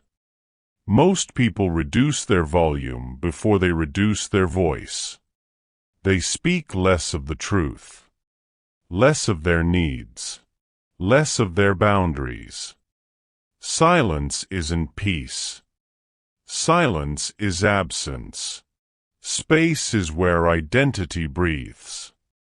Identity suffocates without space. Because identity requires expression. Expression is how you learn who you are. Not through thought, through action. You cannot think your way into identity. You must participate into it. The fear of being seen. The reason many avoid space isn't humility. It's fear. Fear of being judged. Fear of being evaluated. Fear of being misunderstood. When someone avoids being seen, they avoid being known. And when they avoid being known, they cannot be valued. Value requires visibility. But here's the deeper truth. Taking up space is not about others. It's about you learning not to shrink when you finally see yourself clearly. Embodying presence without apology. Taking up space is not a personality trait. It's a skill. Skills are learned. And whatever is learned can be relearned. Psychological space versus physical space. People confuse space with surface area. But space is not physical, it's psychological. Psychological space means your preferences influence decisions, your needs matter in discussions, your feelings count in relationships. Many occupy physical space. Few occupy psychological space. Presence without dominance. People often avoid presence because they associate it with dominance. But dominance is loud. Presence is undeniable. Dominance forces participation. Presence invites consideration. Dominance demands attention. Presence receives it naturally. One is threat. The other is respect. You don't have to earn space. You just have to stop surrendering it. Most people don't fight for space. They surrender it quietly. They surrender by minimizing. They surrender by over-explaining. They surrender by apologizing. They surrender by dissolving into usefulness. Usefulness is not the same as value. Value exists even when you are resting. The apology reflex. One of the fastest ways to see self-worth is to observe apology patterns. Some people apologize for taking time, for asking questions, for needing clarification. The apology reflex reveals fear of taking space. Not fear of being wrong, fear of being real. Neutrality versus shrinking. There is a difference between being easy and being absent. Neutrality doesn't cost dignity. Shrinking does. Self-respect doesn't require conflict. It requires accuracy. Accuracy says, I exist here too. Presence comes from permission, not performance. Many try to earn presence through achievement. Achievements get applause. Applause is temporary. Presence comes from permission. Permission is internal. It sounds like, I don't need a reason to be here. That sentence alone unravels decades of shrinking. Space should not require justification. A lot of people justify their space by offering value. I'll help. I'll fix it. I'll make it easier. But value without self-value becomes servitude. Servitude is not love. It is accommodation. Taking space doesn't remove space from others. Here's a misconception. If I take space, someone else loses it. That is scarcity psychology, not reality. Healthy rooms expand when people show up fully. Unhealthy rooms shrink when they do. Taking space tests the room. If the room collapses, it wasn't safe space to begin with. Presence without permission tests relationships. When you stop shrinking, relationships adjust. Some adjust well. Some fracture quietly. Some resist. Some resent. But these reactions are diagnostic, not tragic. People who only loved your smallness cannot love you fully. Space teaches alignment. Taking space reveals who belongs in your life. Not through confrontation, through contrast. Those who are threatened by your presence were benefiting from your absence. Those who welcome your presence were waiting for you all along. Belonging without shrinking. True belonging has one requirement: you don't have to become less to be there. Spaces that require shrinking are not spaces, they are cages. Some cages are gilded.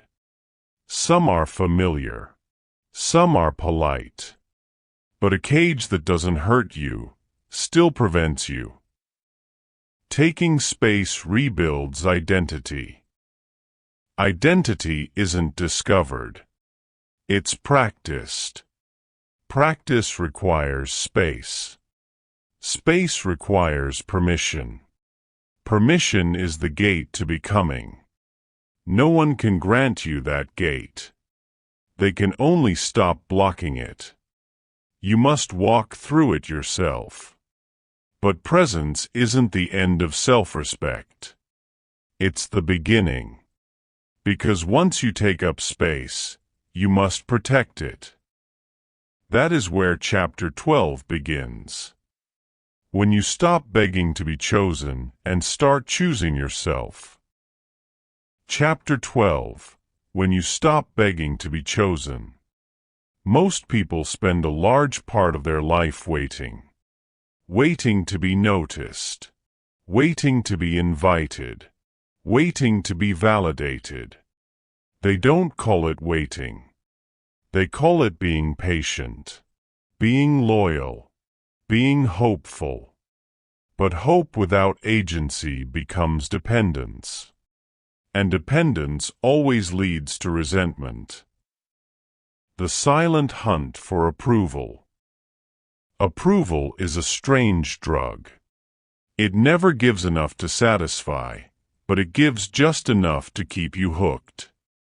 Most people don't want love. They want permission to love themselves. Most people don't want opportunity.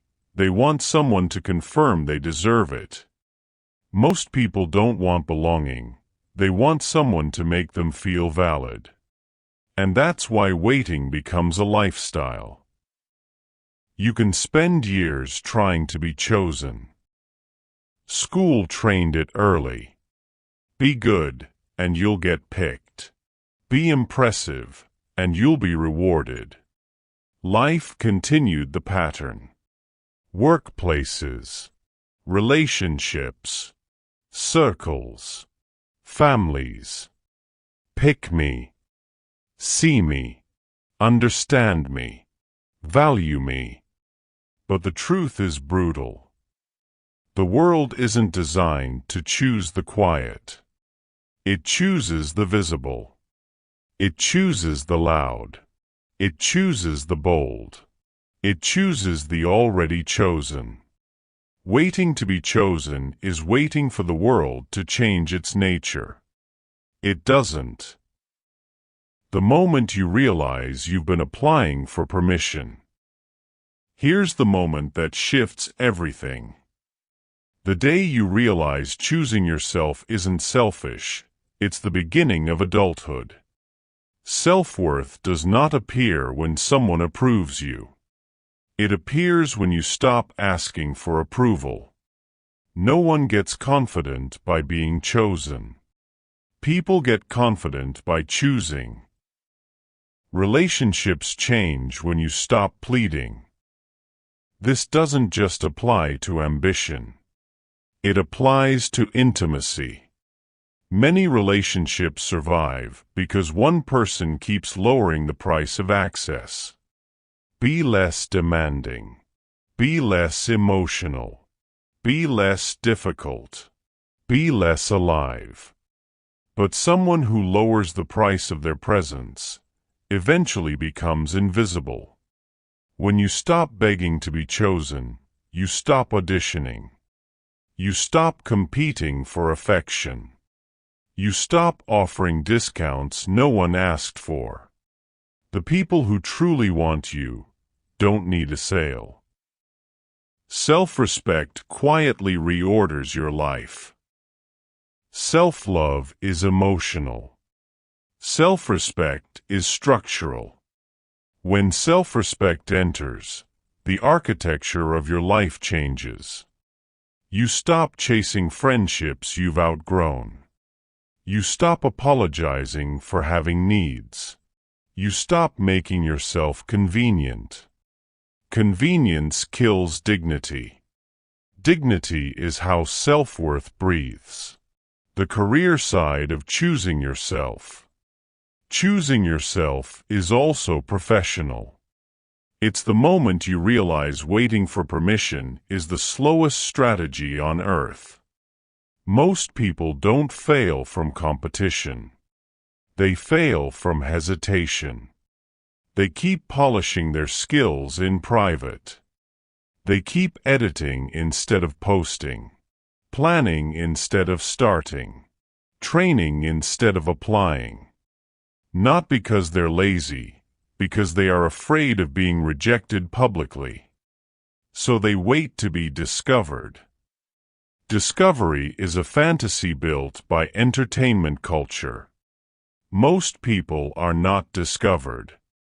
They are announced. They say, "I'm here," and keep repeating it until the world takes them seriously.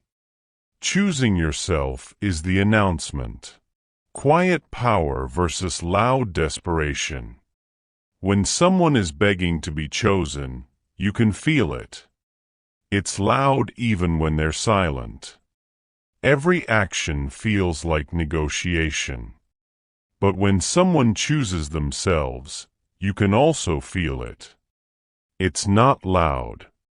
It's solid. Choosing yourself is not a performance. It's posture. Here's the paradox. The moment you stop begging to be chosen is the moment people start noticing you. Not because you became more valuable. Because you stopped behaving like you were available for cheap. Value isn't created.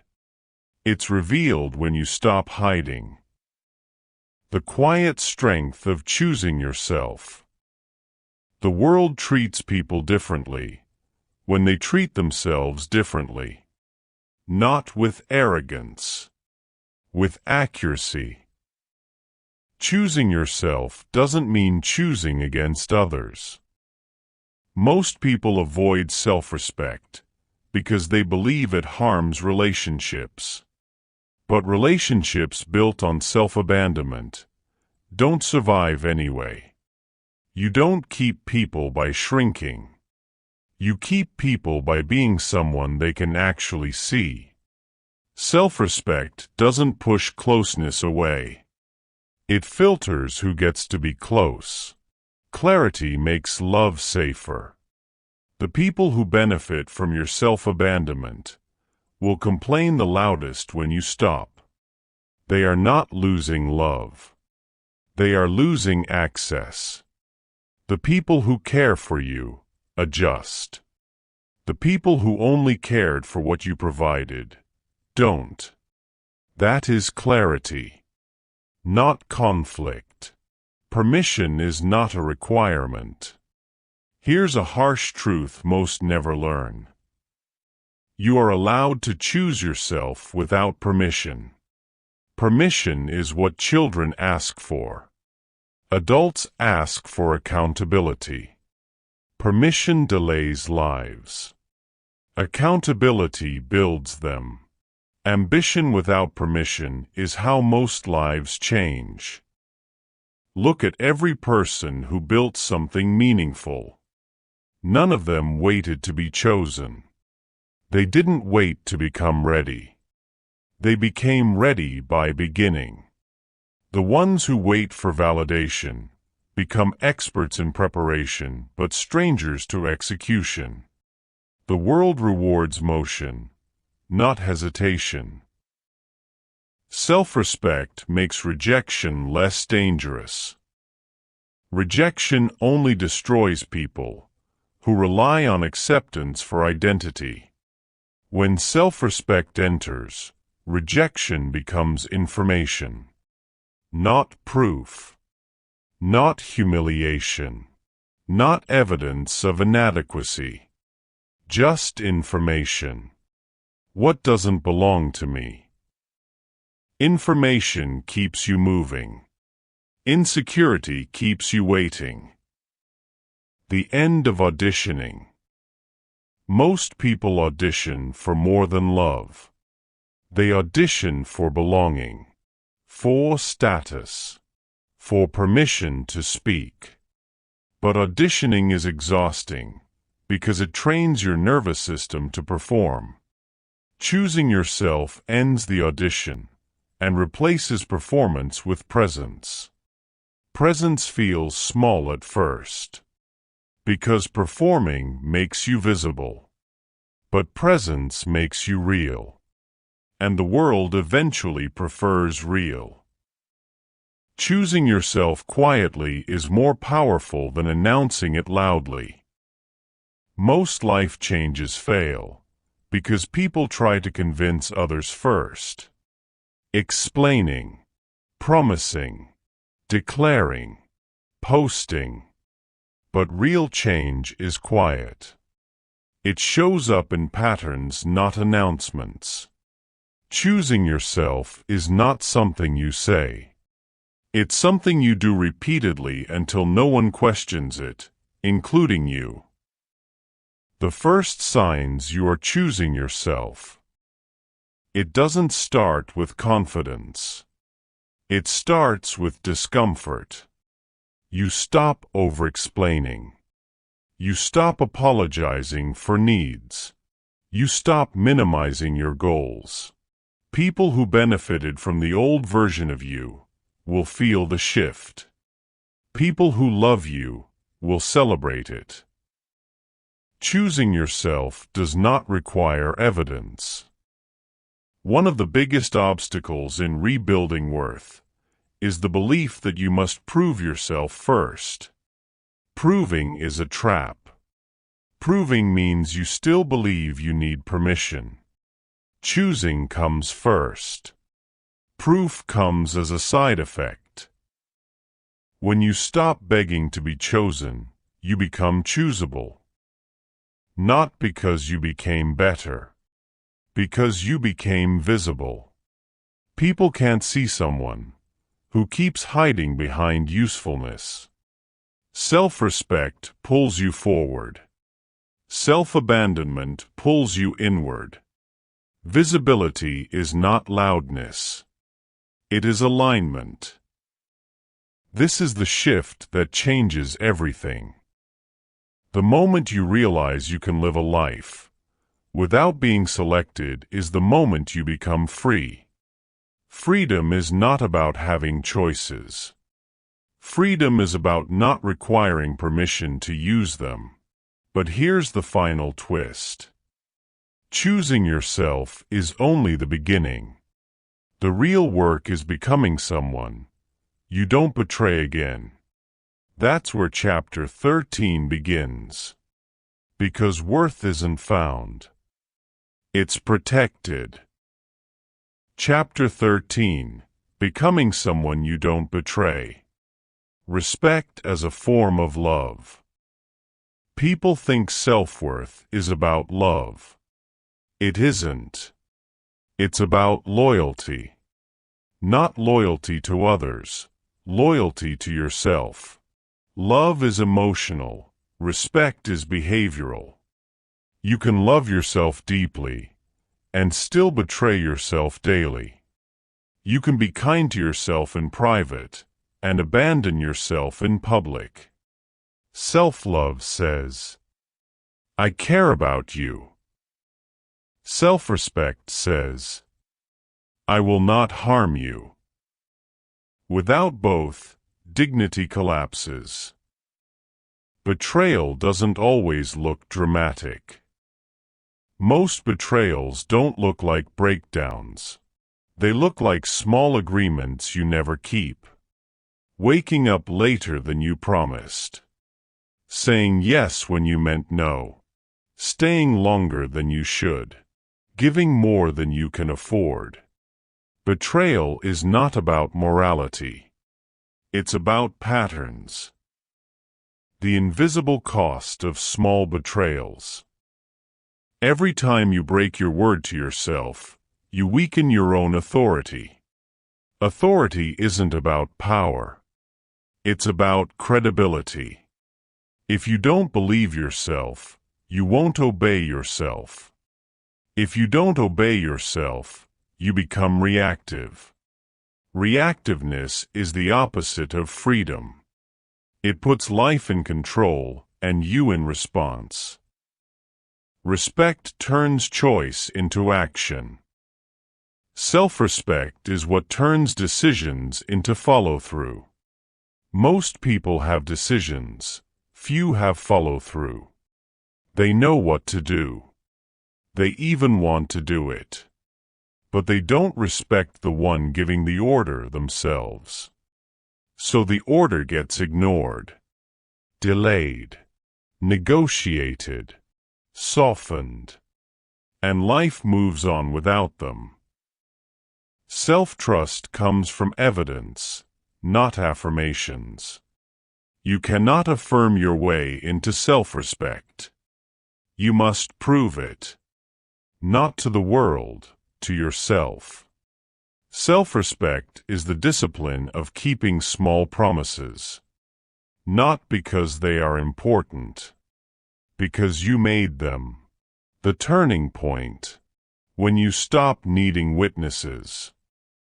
A person begins to change when they stop requiring an audience. The world teaches visibility. Real growth teaches privacy.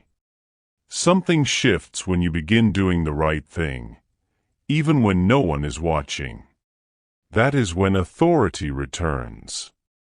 And with authority comes freedom. Becoming reliable to yourself. Most people are reliable to others. Reliable to work. Reliable to family.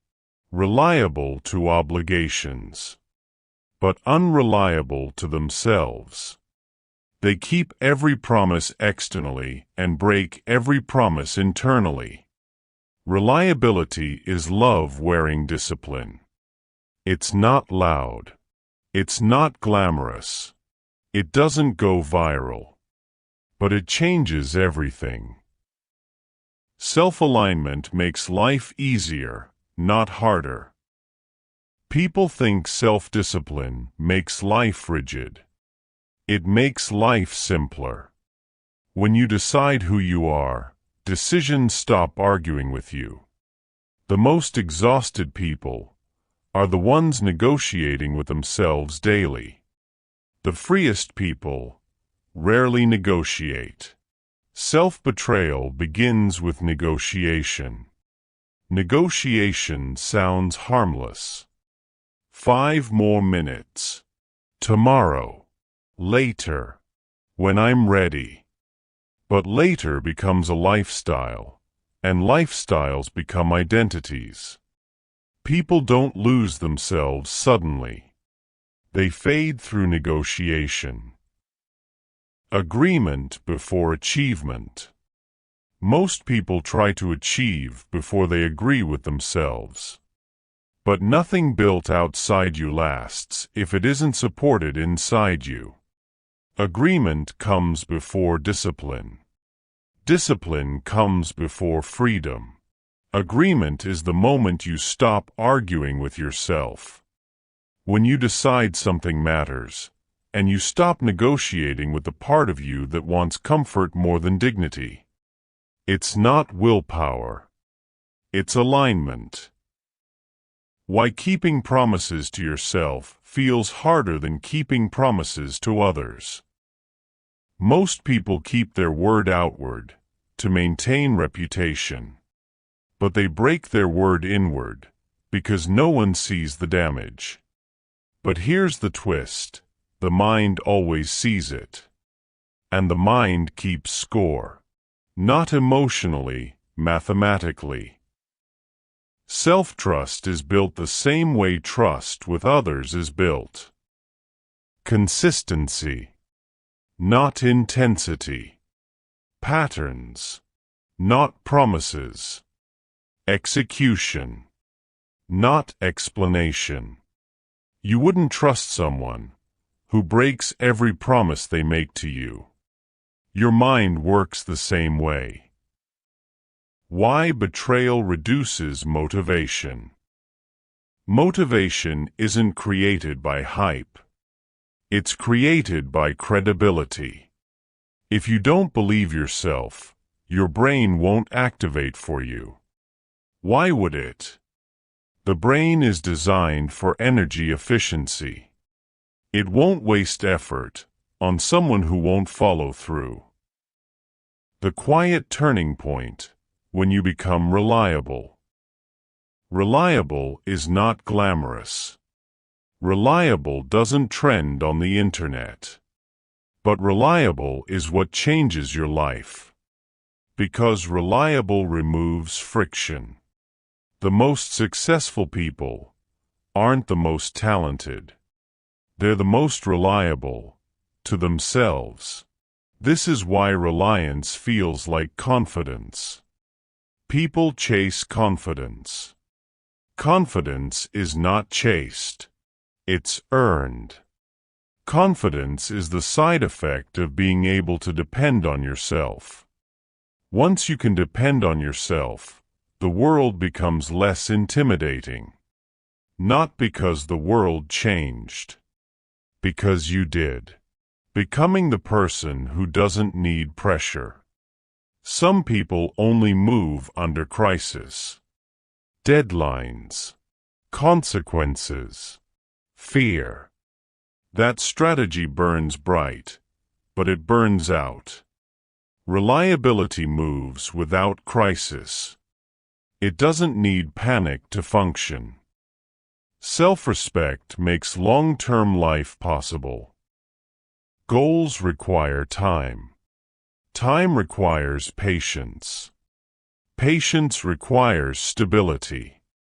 Stability requires self-respect. Self-respect is the foundation that lets ambition breathe without collapsing into anxiety. The real measurement of self-worth. Self-worth is not how you feel about yourself. It's how you treat yourself when no one can see you. Anyone can feel valuable when praised.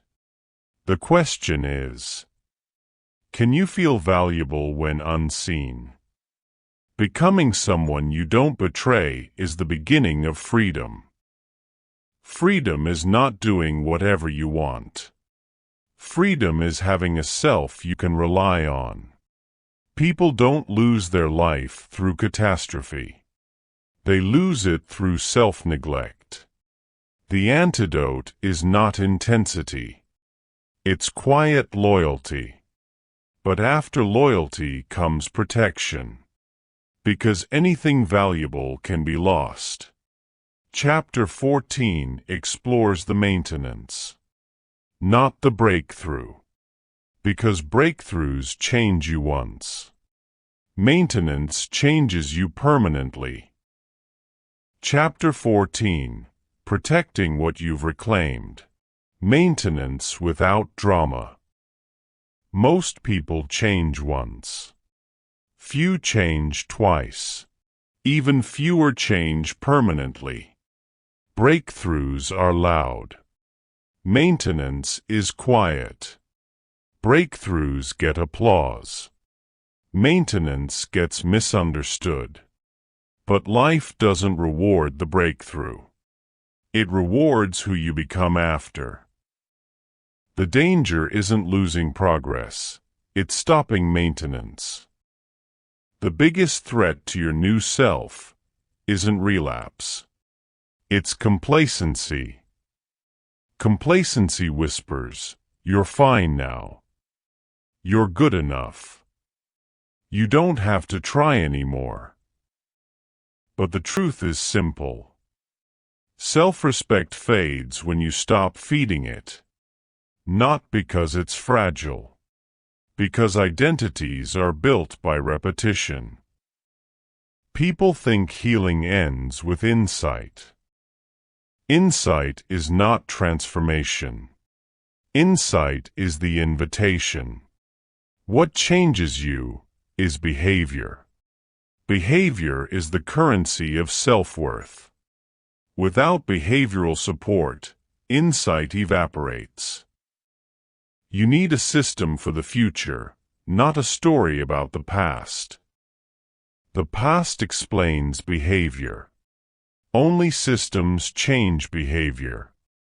Most people heal their pain, but fail to redesign their structure. So they slowly return to what broke them.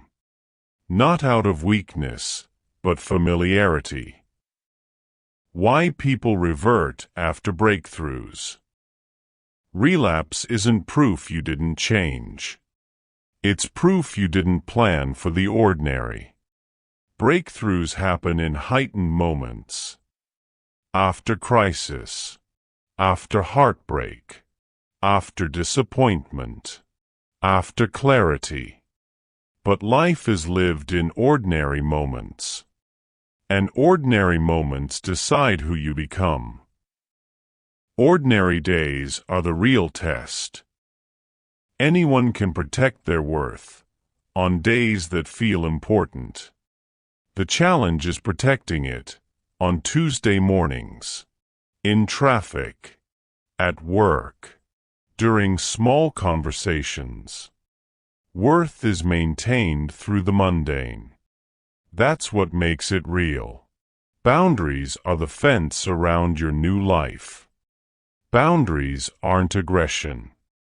They are architecture. Without boundaries, worth leaks.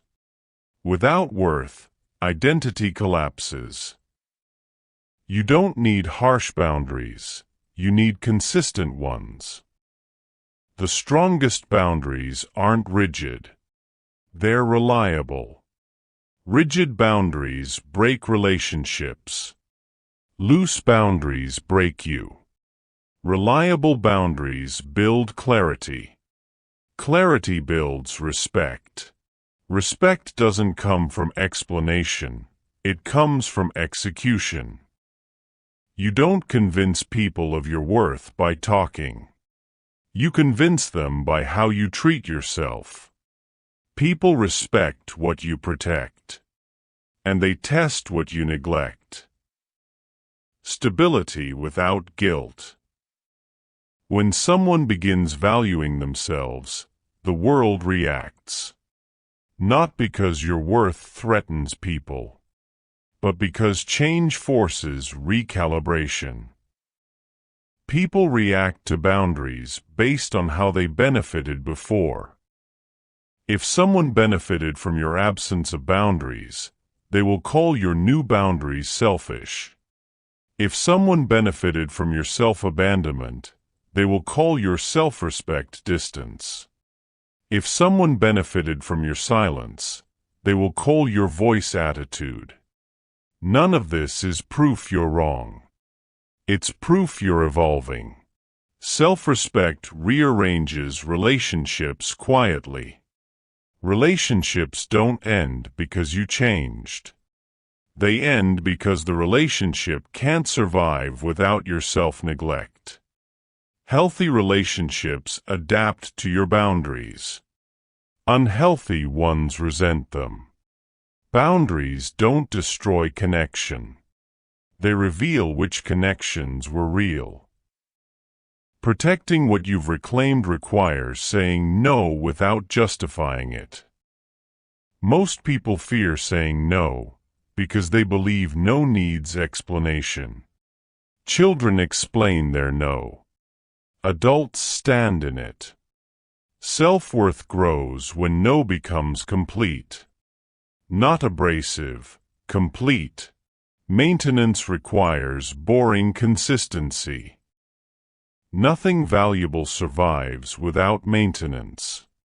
Not houses. Not bodies. Not relationships. Not identities. Worth is no different. It requires upkeep. But the upkeep is not dramatic. It's subtle. Sleep. Nutrition. Boundaries. Saying no. Honoring energy. Telling the truth. Stopping early. Walking away. This is how dignity scales. Protecting worth means protecting your attention. Attention is the currency of life. Where it goes, life grows. People lose themselves not through force, but through distraction. Distraction is the enemy of maintenance, because distraction slowly assigns your life to others. The modern world profits from your distraction. Companies profit from your time. Platforms profit from your attention. Brands profit from your insecurity. No one profits from your self-worth. Except you. This is why protecting worth feels unnatural. The world rewards consumption, not preservation. The red flag you're slipping back. The first sign you're losing progress is not emotional collapse. It's apology. apologizing for needing rest, apologizing for saying no, apologizing for boundaries, apologizing for preferences. When you start apologizing for existing, self-worth is dissolving. Maintenance without shame. Most people can protect their progress only when they feel guilty for it. But guilt is not a strategy. It's a leash. Maintenance is strongest when done without shame. You are allowed to protect your peace without presenting it as inconvenience. Rest without justification is maturity. Rest isn't laziness. It's maintenance. People who rest without guilt live longer and choose better. People who rest only under collapse live in survival mode. Self-worth without performance. The highest form of worth is worth without audience. When you maintain yourself without needing someone to witness the effort, that is when worth becomes identity. But protecting what you've reclaimed is not the end. The final transformation is simpler and harder. It's choosing to stay. Not temporarily. Not conditionally, not dramatically, but daily. Chapter 15 is about that choice. Because becoming someone you don't betray only matters if this time you stay. Chapter 15, this time you stay. Most people change through crisis. They don't grow, they react. Pain forces a breakthrough. Breakthrough gives clarity. Clarity gives action. Action gives improvement. Then life stabilizes. And the cycle ends. Not because the work is finished. Because the urgency disappeared. Urgency makes change possible. Calm makes change real. Anyone can change when they're scared. Anyone can change when they're hurting. But only a few can change when life stops pushing them. When comfort returns. When options come back. When attention shifts. When no one is watching. That's where staying begins. Staying is not exciting, it's mature. Staying doesn't have applause. It has consistency. Staying doesn't have adrenaline. It has structure. Staying doesn't have urgency. It has intention. Most people chase excitement. But excitement rarely sustains growth. Discipline without punishment. For years, people tried to discipline themselves through shame. Shame doesn't create staying. It creates hiding. Staying is built through respect. And respect is built through reliability. This is why the goal was never motivation. Motivation fades. Reliability compounds. You don't become strong by becoming intense. Intensity is loud. Strength is quiet. Intensity burns fast. Strength endures. Intensity makes you visible. Strength makes you stable. The world celebrates intensity, but life rewards consistency. Identity is the final stage of change. You know you've changed when the work is no longer effort but identity. Identity doesn't ask who you are. Identity assumes it. Once something becomes identity, you don't maintain it to prove anything. You maintain it because it's who you are now. When choosing yourself becomes boring, At first, self-respect feels powerful, almost cinematic. But if it stays cinematic, it never becomes sustainable. The highest form of dignity is when choosing yourself becomes boring. Boring means it's normalized. Normalized means it's real. The lifelong contract you make with yourself. There is a moment in every change when you decide to stop returning to who you used to be. Not because the old you was bad, but because the old you wasn't built for the life you want now. You can't heal a future with a past identity.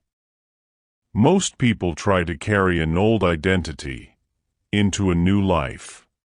That's why progress collapses. Not from failure, from mismatch. Identity must upgrade for the future to function. Self-worth doesn't ask for permission anymore. The person you are becoming doesn't beg to be chosen, doesn't wait for signals, doesn't audition for approval. Self-worth stops negotiating once it understands its value. Relationships change when you stay. Staying changes how you engage. You no longer sacrifice yourself to avoid conflict. You no longer perform kindness at the expense of dignity. You no longer dilute needs to prevent discomfort. This isn't selfishness. It's adulthood. Ambition changes when you stay. Ambition used to be about proving. Now it becomes about expression. Proving competes. Expression builds. Proving seeks witnesses. Expression seeks fulfillment. The future is built by what you maintain, not what you start. Anyone can start. Starting is cheap. Finishing is expensive. And staying is priceless. The world remembers finishers, but the world is built by stayers. What makes staying so hard? Staying isn't hard because you're weak. It's hard because staying requires repetition without novelty. Novelty excites. Repetition builds. The contract you make with yourself. There is no external certificate for dignity. No audience. No scoreboard. Dignity is a private contract. Signed daily. The contract sounds like this. This time, I don't leave myself.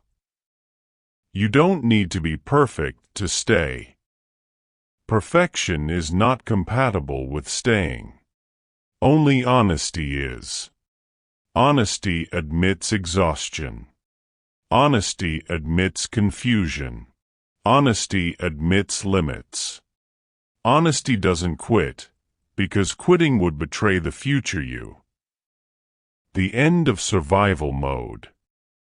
Survival mode helped you get here. But survival mode is not designed to keep you here. Survival gives urgency. But staying gives direction. Survival protects. Staying builds. And building is the real outcome of self-worth.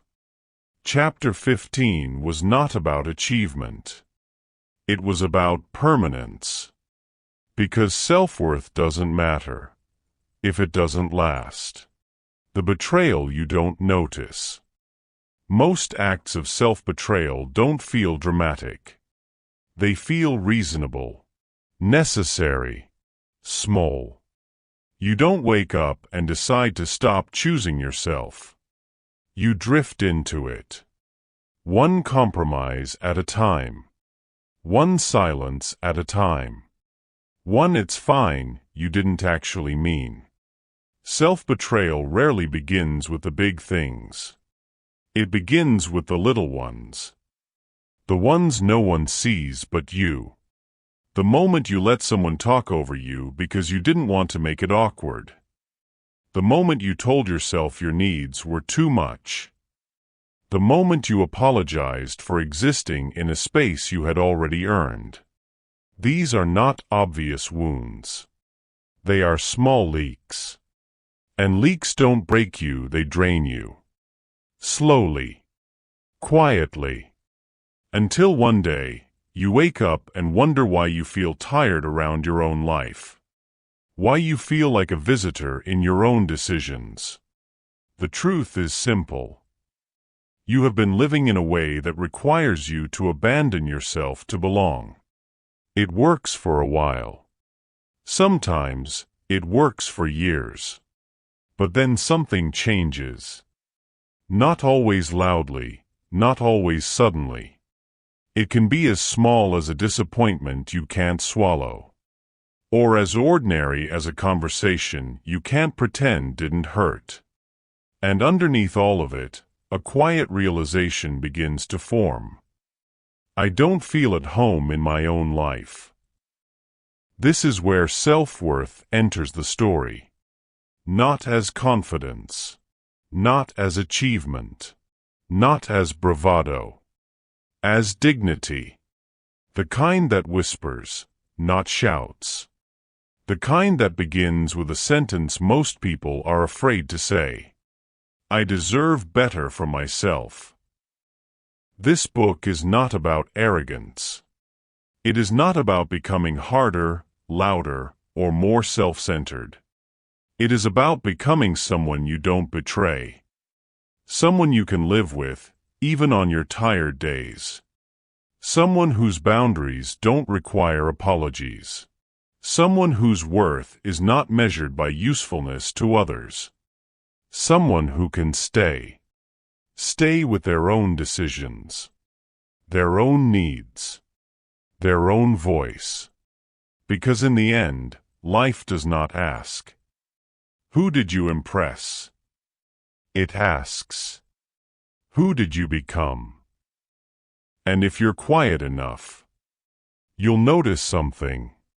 The person you've been abandoning is the person you need the most. If this message spoke to you, share it. Subscribe. Keep listening. This is Beyond the Noise Studio.